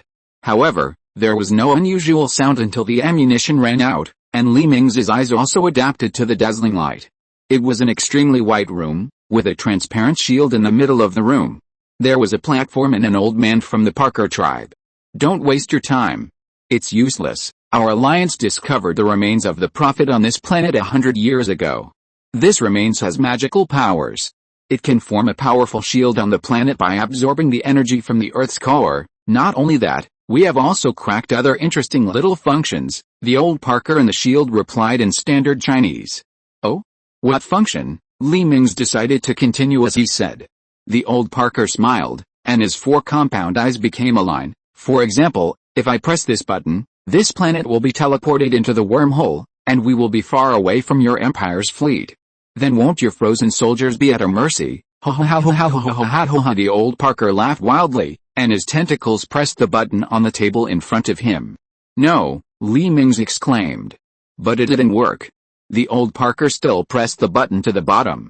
After less than 2 seconds, the metal column where the two were located began to vibrate violently, and the originally dazzling lights began to flicker. Li Mingze closed his eyes thoughtfully, and sure enough, a few seconds later the whole room fell into darkness. Li Mingze, who had slightly adapted to the darkness, rushed to the location of the old Parker with the help of the firelight of the magma. As he expected, because it takes an extremely huge amount of energy to jump such a large planet into hyperspace, the metal rod's energy supply facilities will definitely have a short-term energy shortage, and the pirated shield temporarily arranged in the control room has disappeared because the energy source has been cut off. Oh? Do you think you can win without the shield? The old Parker drew out the pistol from his waist and fired several shots at the console. A burst of sparks lit up, and the console dimmed. Damn it! Li Mingze rushed forward angrily and smashed the butt of the gun hard at the old Parker. The old Parker was knocked to the ground by the huge force, and his tentacles twitched unconsciously. At this time, Tianyi and a group of officers in orbit looked anxiously at the huge shield in front of them, helpless. Just now, under the instruction of Tianyi, a round of salvos was fired at this shield to obtain data. What shocked everyone was that after calculation, it was necessary to increase the size of the existing fleet by at least 20 times. Only a salvo of a fleet of this size could break this damn shield. Look what that is. An officer standing in front of the porthole pointed at the Emin star and shouted. Everyone woke up from their daze and looked at the planet not far away. The surface of the light blue shield that originally covered the Emin star suddenly began to roam with gray energy mist. What is this? Just when everyone was puzzled, the huge planet disappeared in a gray fog, dividing line. Wake up, Li Mingze, who found himself helpless, regretted knocking the old guy unconscious, and could only pat his face helplessly. The old Parker who was knocked unconscious shook his confused head, and his 4 compound eyes slightly opened. Cough, cough, ha ha ha, now we have entered the wormhole, you have no chance. Cough. Li Mingze pulled out the saber carrot on his armor and put it across his neck. Say, where is the destination? Why did you stop? The old Parker's eyes burst into a resolute look, stretched out his hand to grab the saber and wiped it hard on his neck. A stream of dark green blood spurted out. You lost. After saying that, he fell to the ground and died. Li Mingze wiped the saber on the old Parker helplessly, got up and walked towards the elevator. No one here knows, but it doesn't mean that no one in the other 5 bases knows. Pressing the elevator button, Li Mingze broke off the outer shell of the magazine compartment on the armor, took out the magazine inside and installed it on the rifle. After getting ready, he propped himself up on all fours and climbed on the top of the elevator. With a ding sound, the elevator arrived at a funnel base. As the elevator door opened, bullets like raindrops flew in through the crack of the door, and the metal bullets bounced off the metal and hit Li Mingze's armor with a bang. 5 seconds later, the bullets pouring into the elevator became sparse and less, until no one shot any more. After the smoke formed by the stirred-up metal chips dissipated, Li Mingze leaned down from the top of the elevator, aimed at the Alliance soldiers outside the elevator and pulled the trigger. Unfortunately, the Alliance soldiers' hard armor blocked most of the bullets fired, and less than a third of the soldiers were shot to the ground. Ding, ding, ding. The rifle sounded an alarm that the magazine was empty. Li Mingze looked down at the rifle in his hand and said in despair, damn it. At this critical moment, a strong vibration came from the side of the hall. The Alliance soldiers and Li Mingze looked in the direction of the violent vibration. With a loud bang, a long and strange machine with circular rotating laser teeth jumped out of the wall and fell into the crowd. The rotating laser teeth cut the Alliance soldiers, and the broken limbs flew. Li Mingze opened his eyes wide in shock. What the hell is this? The outer space mechanical version of the Mongolian death worm? As the long machine continued to wander in the hall, countless Alliance soldiers were crushed and thrown against the wall by the huge mechanical body. Soon, all the Alliance soldiers in the hall were killed or injured. When there was no one left in the hall, this strange machine swam towards Li Mingze. Li Mingze was so nervous that his muscles were almost stiff. He quickly jumped from the top of the elevator and prepared to press the button to go downstairs. Who knew that this strange machine would stop a few meters away from him, and the metal armor on one side slowly opened. I feel that there will be some bugs in the next few chapters, but this is for the plot. Yes, that's right. Don't discuss this in LT, it's better to kill me with tickets than to discuss this. Chapter 72 Breaking into the Central Control Base. Several people wearing Empire power armor walked out of the strange machine and ran to Li Mingze. Your Majesty, why are you here? Several people took off their helmets. The leader was you, the ace pilot of the Empire. Li Mingze looked at the strange machine that looked like an earthworm curiously and asked, things are a bit complicated. I'll talk about it later. How did you get this machine? I remember that the Empire was not equipped with this kind of weapon, Yu said helplessly. Your Majesty, we restarted the fighter plane after being hit by the white light curtain, and planned to find out what this building is all about, but the shield of this building is too powerful. We just found this machine from the construction site outside the city. This machine seems to be a drill for digging underground pipelines. No need to look here, let's go to other bases to have a look, Li Mingze said and took the lead to walk into the drill. The hatch of the drill slowly closed. Li Mingze sat in the only seat, and the others stood behind Li Mingze. The drill slowly started and drove towards the ground, dividing line. The moon 2 months later. A huge radar is constantly rotating on a crater on the moon, and several narrow cabins are lying under the radar. This observatory was built in a hurry for the purpose of defense, observation, and early warning of alien spacecraft. Since the United States ceased war, the Alliance has pointed its guns at the Sun country and the Korean country, which were jumping happily. Seeing that the situation was not good, the two small countries hurriedly paid compensation and transferred technology in order to protect themselves, which brought a small boom in the economy and technology of the Pan-Earth Alliance. The United States, which focused on studying how to safely use alien intelligent brains, ignored these actions of the Pan-Earth Alliance.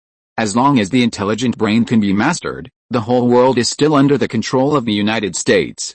The alliance that achieved a small boom immediately launched this observatory, but now the cabin under the radar of this observatory is in chaos. Just now, the radar of the observatory discovered that a large amount of energy overflow occurred in the orbit that the Earth is about to reach. Its scale is comparable to a small solar storm. If it was possible to treat it as a natural phenomenon before, then since the alien spacecraft appeared in the orbit of Jupiter, the whole world will no longer underestimate any abnormal phenomenon. This is the Moon Palace Lunar Observatory, calling the Earth Command Center. A large amount of energy fluctuations have been found in the overlapping orbit with the Earth. An astronaut was sweating profusely and speaking into the microphone in the observation station. The information was transmitted to the Earth not far away through radio waves. The command center received it. You continue to observe, and report immediately if there is any abnormality. Yes, the astronaut hung up the communication, leaned back in the chair and stared at the observer on the right-hand side. At this time, the Earth was busy, and the newly assembled aerospace fighter was pulled to the launch site. The brand new spacecraft parts were also installed in the carrier rocket. As long as any suspected alien spacecraft was found, this spacecraft would be assembled at the fastest speed. The American observation satellite also discovered this huge energy fluctuation, and a large number of aerospace fighters and space marines were ready to go. Time goes back to 1 day ago. Amun Star was shrouded in gray light. Two Imperial pilots drove aerospace fighters and sailed steadily in the low sky, with a huge earth drill hanging under the fuselage. Another base with energy fluctuations is ahead. Your Majesty, prepare to protect yourself from impact, the pilot reminded Li Mingze, who was driving the earth drill. Got it. Li Mingze fastened the seat belt on his seat, and Yu and others behind him also tied themselves firmly to the bulkhead with seat belts. Soon the fighter plane came to a huge mountain range, on the top of which stood a huge white tower. The white tower sprayed blue energy into the sky, illuminating the originally dim Earth. Ready, release the number 1 tractor. The pilot flipped the switch in his hand, and the magnetic energy suction head absorbing the head of the earth drill suddenly loosened, and the head of the earth drill stood up with its head facing down. Release the number 2 tractor. Another pilot also flipped the switch in his hand, and the earth drill that was originally adsorbed in the air instantly fell down. The laser head of the drill began to spin wildly, melting the hard rock the moment it touched the ground. The originally hard ground was easily drilled into by the drill, and the melted rock was pushed behind by the spiral pattern around the drill. A few minutes later, the huge laser drill penetrated the outer wall of the lowest level of another underground base, and the drill rushed out of it with its body spinning, and its huge body slammed hard on the smooth floor in the hall. Li Mingze and Ye Yu jumped out of the drill with weapons in hand, and pointed their rifles around vigilantly. Safe. Several people put down their guns and came to the locked door of the hall.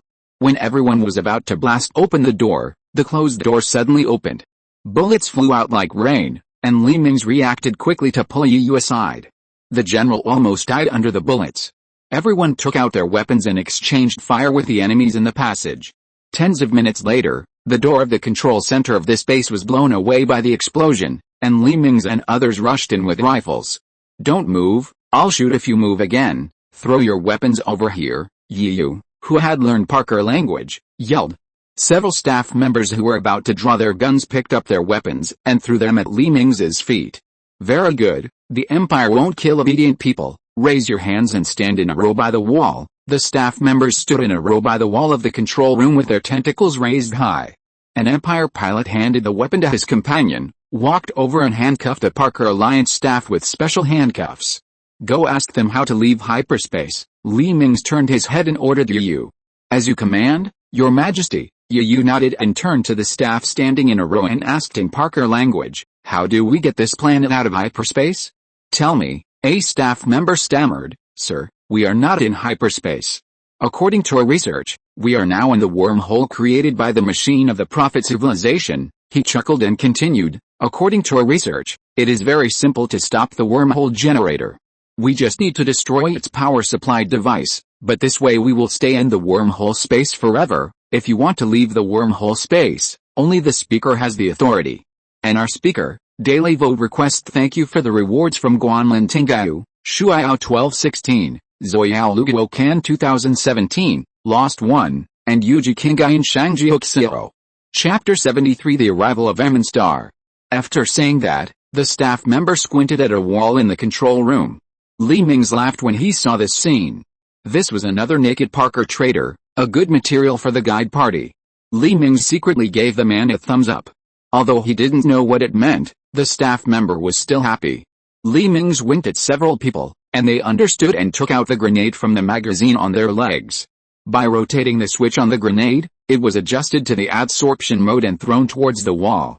Bang! The broken metal wall fragments flew everywhere, and a row of standing staff bent down in fear, but many staff members were still cut by the flying fragments.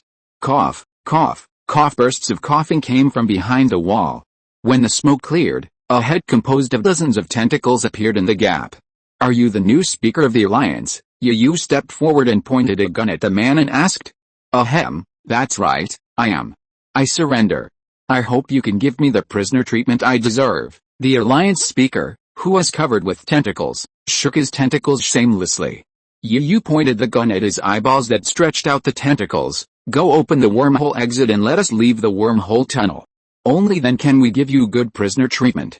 Do you hear me?" "Yes, yes, sir, I will do it right away, but the exit we open now is random, and I don't know what will happen. Don't blame me if there is an accident." After saying that, he pressed the tentacles on the screen beside him. "Okay, we can leave the wormhole tunnel in 12 hours, Ye Yu nodded and picked up the man. "How do we remove the frost outside that puts people into dormant state?" "Sir, this can't be removed now. There is no light from the star for photosynthesis. If the dormant ecology is removed, it will collapse," the Alliance Speaker replied timidly. "Just tell me how to thaw it, don't talk about anything else," Ye Yu roared, scaring the Alliance Speaker's neck. "This switch can re-emit the activation beam, but don't turn it on now. Once the shield is turned on, it will fail. When we leave the wormhole, the tearing force between the planet and the wormhole will tear us apart." After saying that, he handed a remote control device the size of a mobile phone to Ye Yu.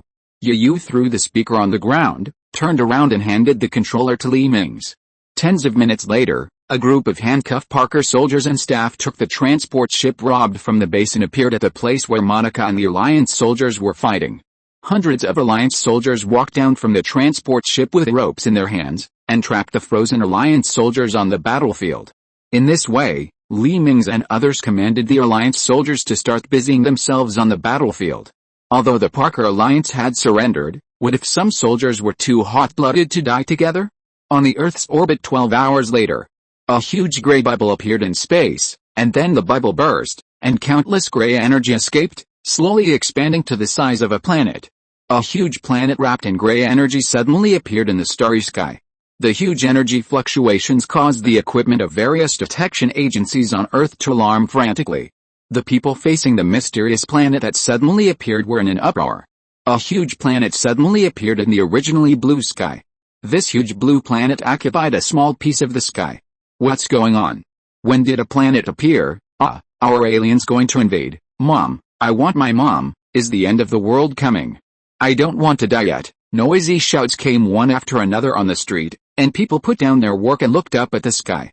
The CEO, who was originally speaking passionately about a company's next plan in the conference room, suddenly found that the people in the audience were no longer listening to his speech, but crowded in front of the French window and looked at the sky stupidly. He also walked down from the podium in confusion and stood in front of the window. Then he opened his mouth wide and stared at a mysterious planet in the sky dully. In a high school not far away, the teacher was correcting a quiz with his head down. Suddenly, he heard the classroom getting noisy and shouted, "Why are you making so much noise? We are in class." But after a while, the classroom was still noisy. The angry teacher looked up and found that the students had left their seats and ran to the window, looking up at the sky outside. "What are you looking at? Why don't you go back to your seats?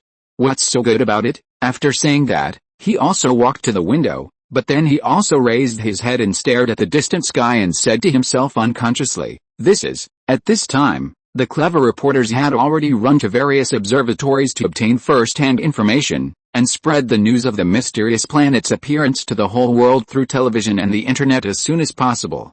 In Tianyi City, Luo Tianyi turned on the TV and was about to watch the newly broadcast Alliance Rise series, but he didn't expect that all TV stations turned into news reports. Please watch the report brought to you by our reporter in Mingze below. Hello, host. A beautiful female reporter in a white dress stood on the roof of a tall building, and the strong wind blew her long hair flying in the air. "Hello, Ole, is the mysterious planet behind you that suddenly appeared in the Earth's orbit?" the host asked curiously. "Yes, host." The reporter slightly moved aside, revealing the blue planet that was partially obscured behind him. "Look, this blue planet suddenly appeared in the sky half an hour ago without any signs. This caused great panic among people.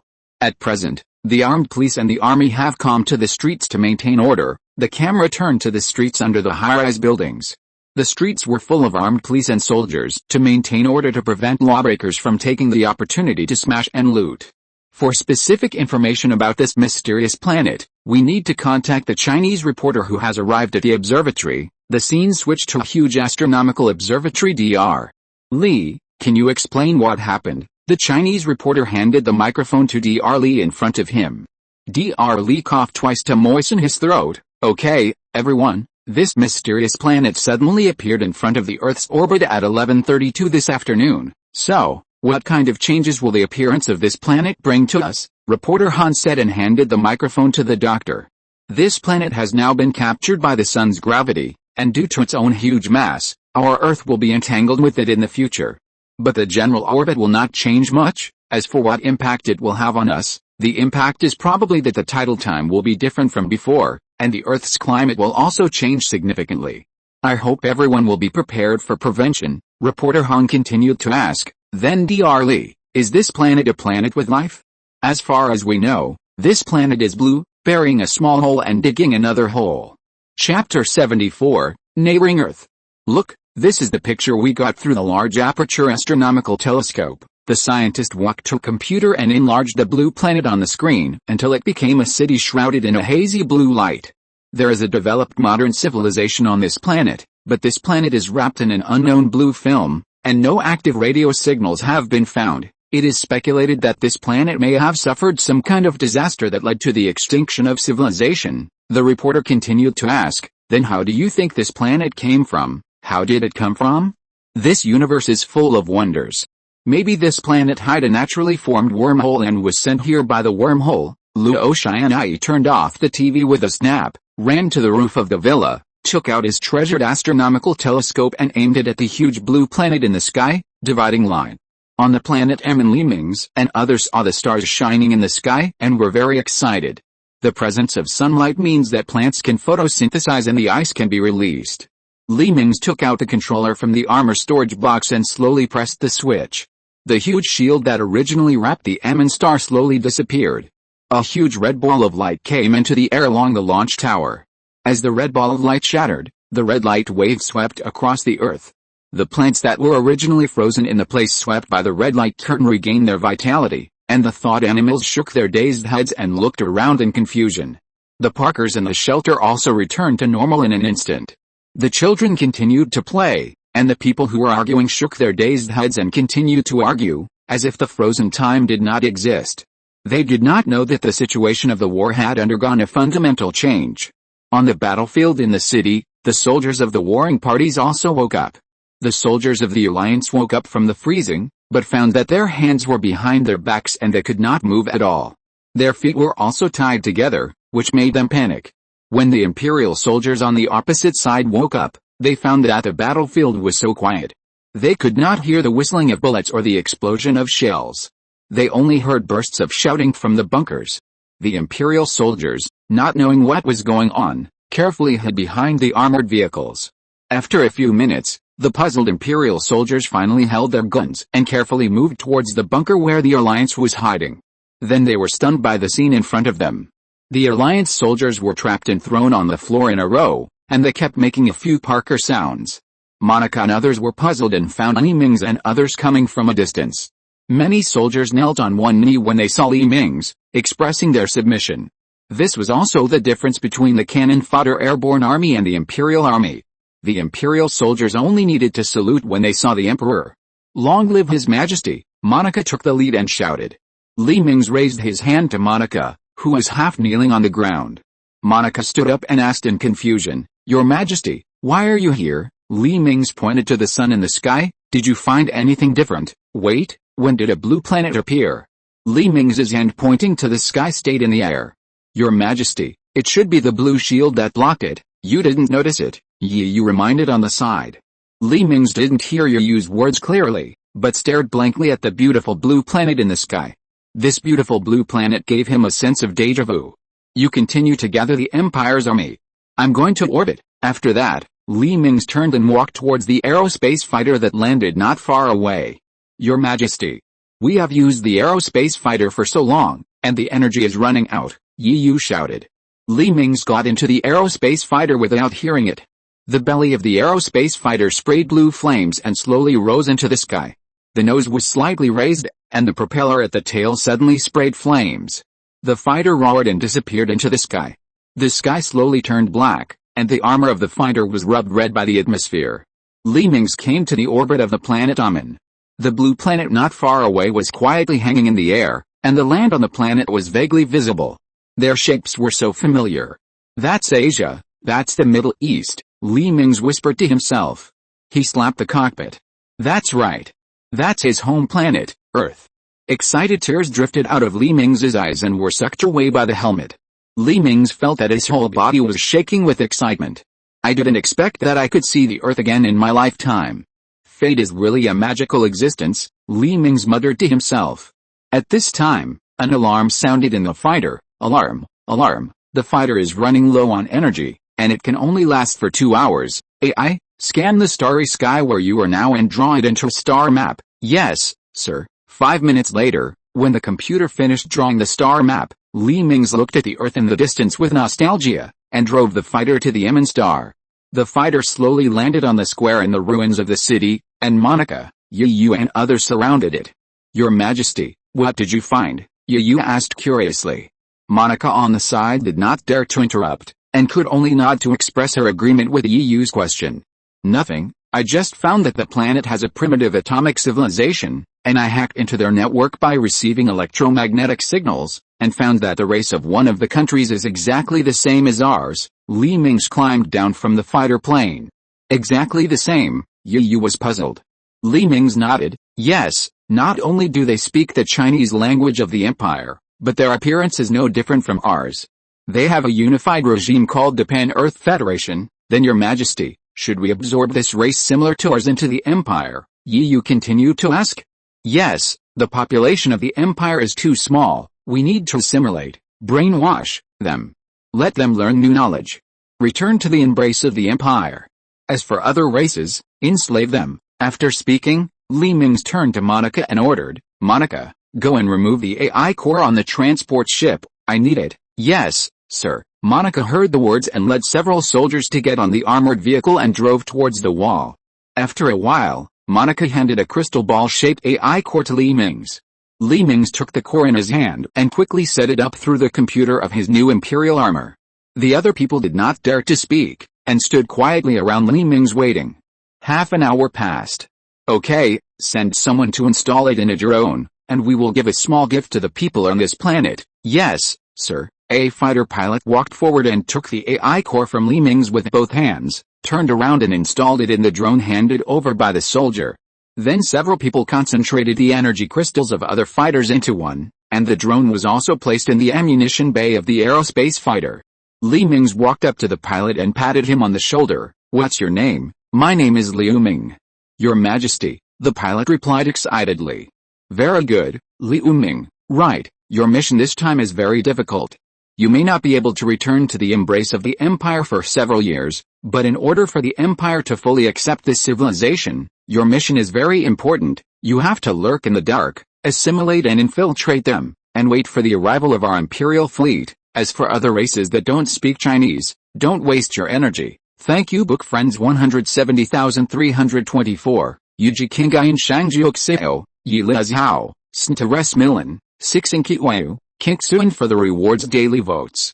Chapter 75 Infiltration. Liu Ming nodded excitedly, saluted, turned around and ran towards the fighter plane. As he entered the cockpit, the canopy of the fighter plane slowly closed. The fighter plane roared and rushed into the sky. A few hours later, the aerospace fighter plane arrived outside the Earth's atmosphere. The stealth paint of the fighter plane easily avoided the backward radar system on the Earth.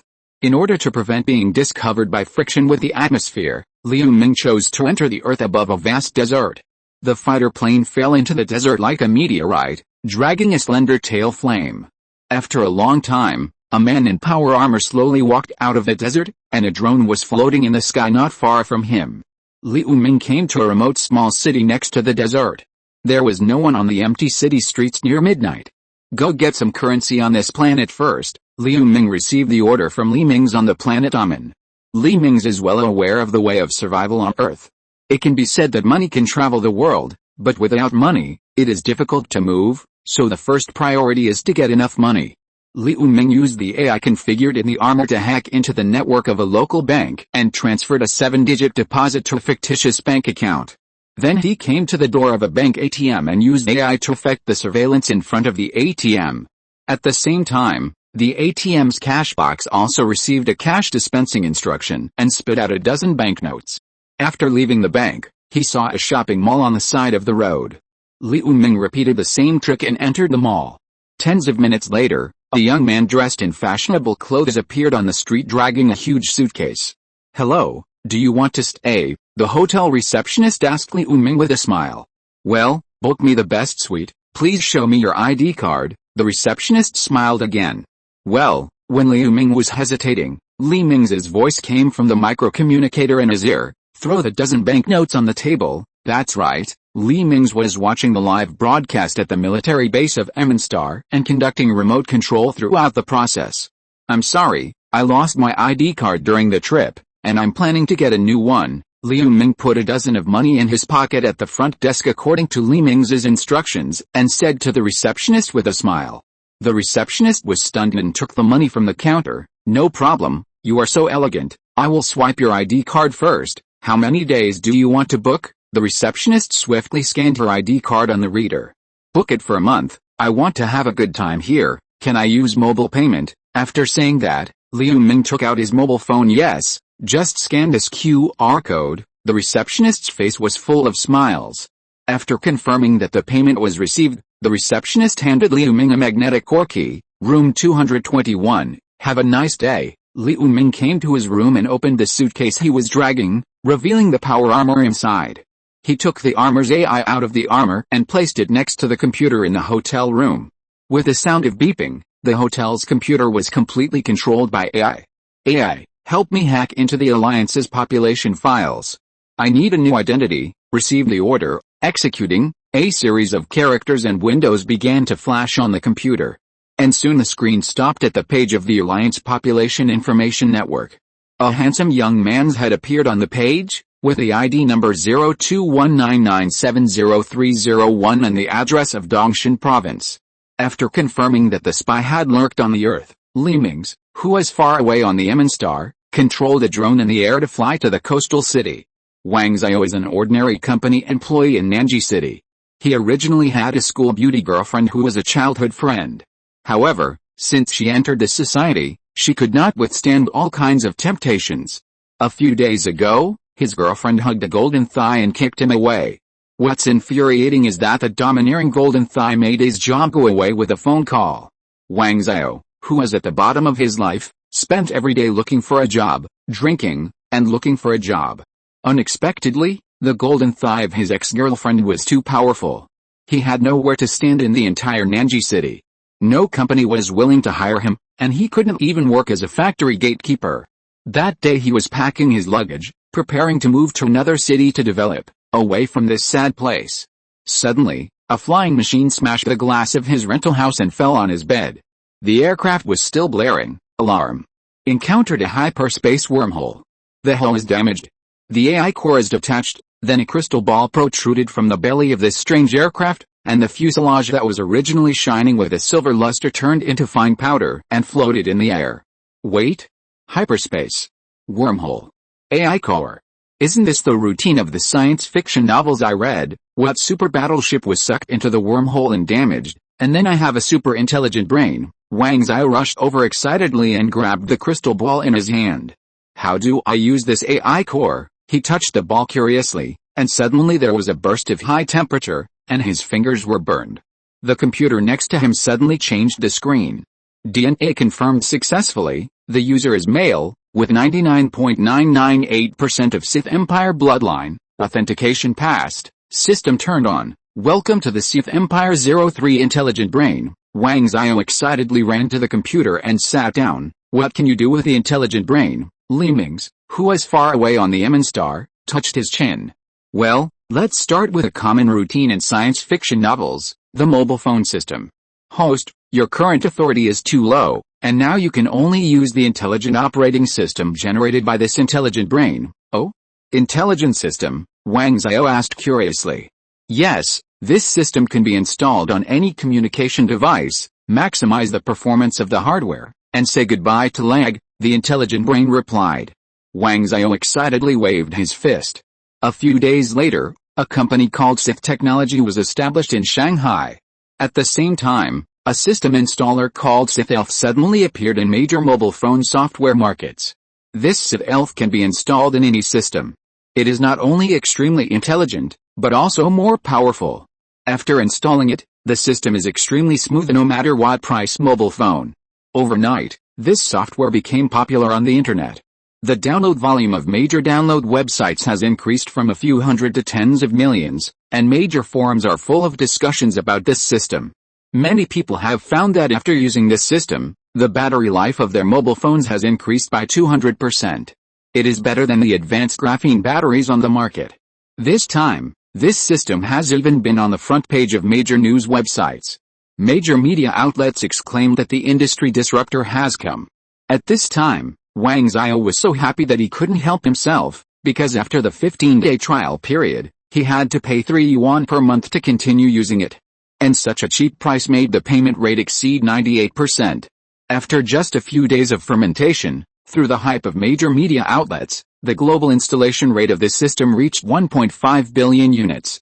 And the net profit after deducting the channel fee every month is as high as 4 billion.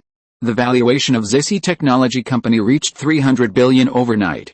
Countless venture capital companies waved banknotes to inject capital, and Wang Xiao, who had obtained a large amount of cash, laundered money through Hineo and transferred the company's registered place to a small island, leaving those who wanted to embezzle this company nowhere to find. Well, first infiltrate a wave to slow down the negative effects of the strong attack. The specific method is described later. And by the way, play with the routines of those books, hehe. End of this chapter. Thank you very much for reaching the end. Don't forget to like. Looking for more exclusive content and immediate access? Subscribe to our Patreon. Remember, every like, subscription, or donation encourages us to continue. Thanks to everyone, see you in the next video.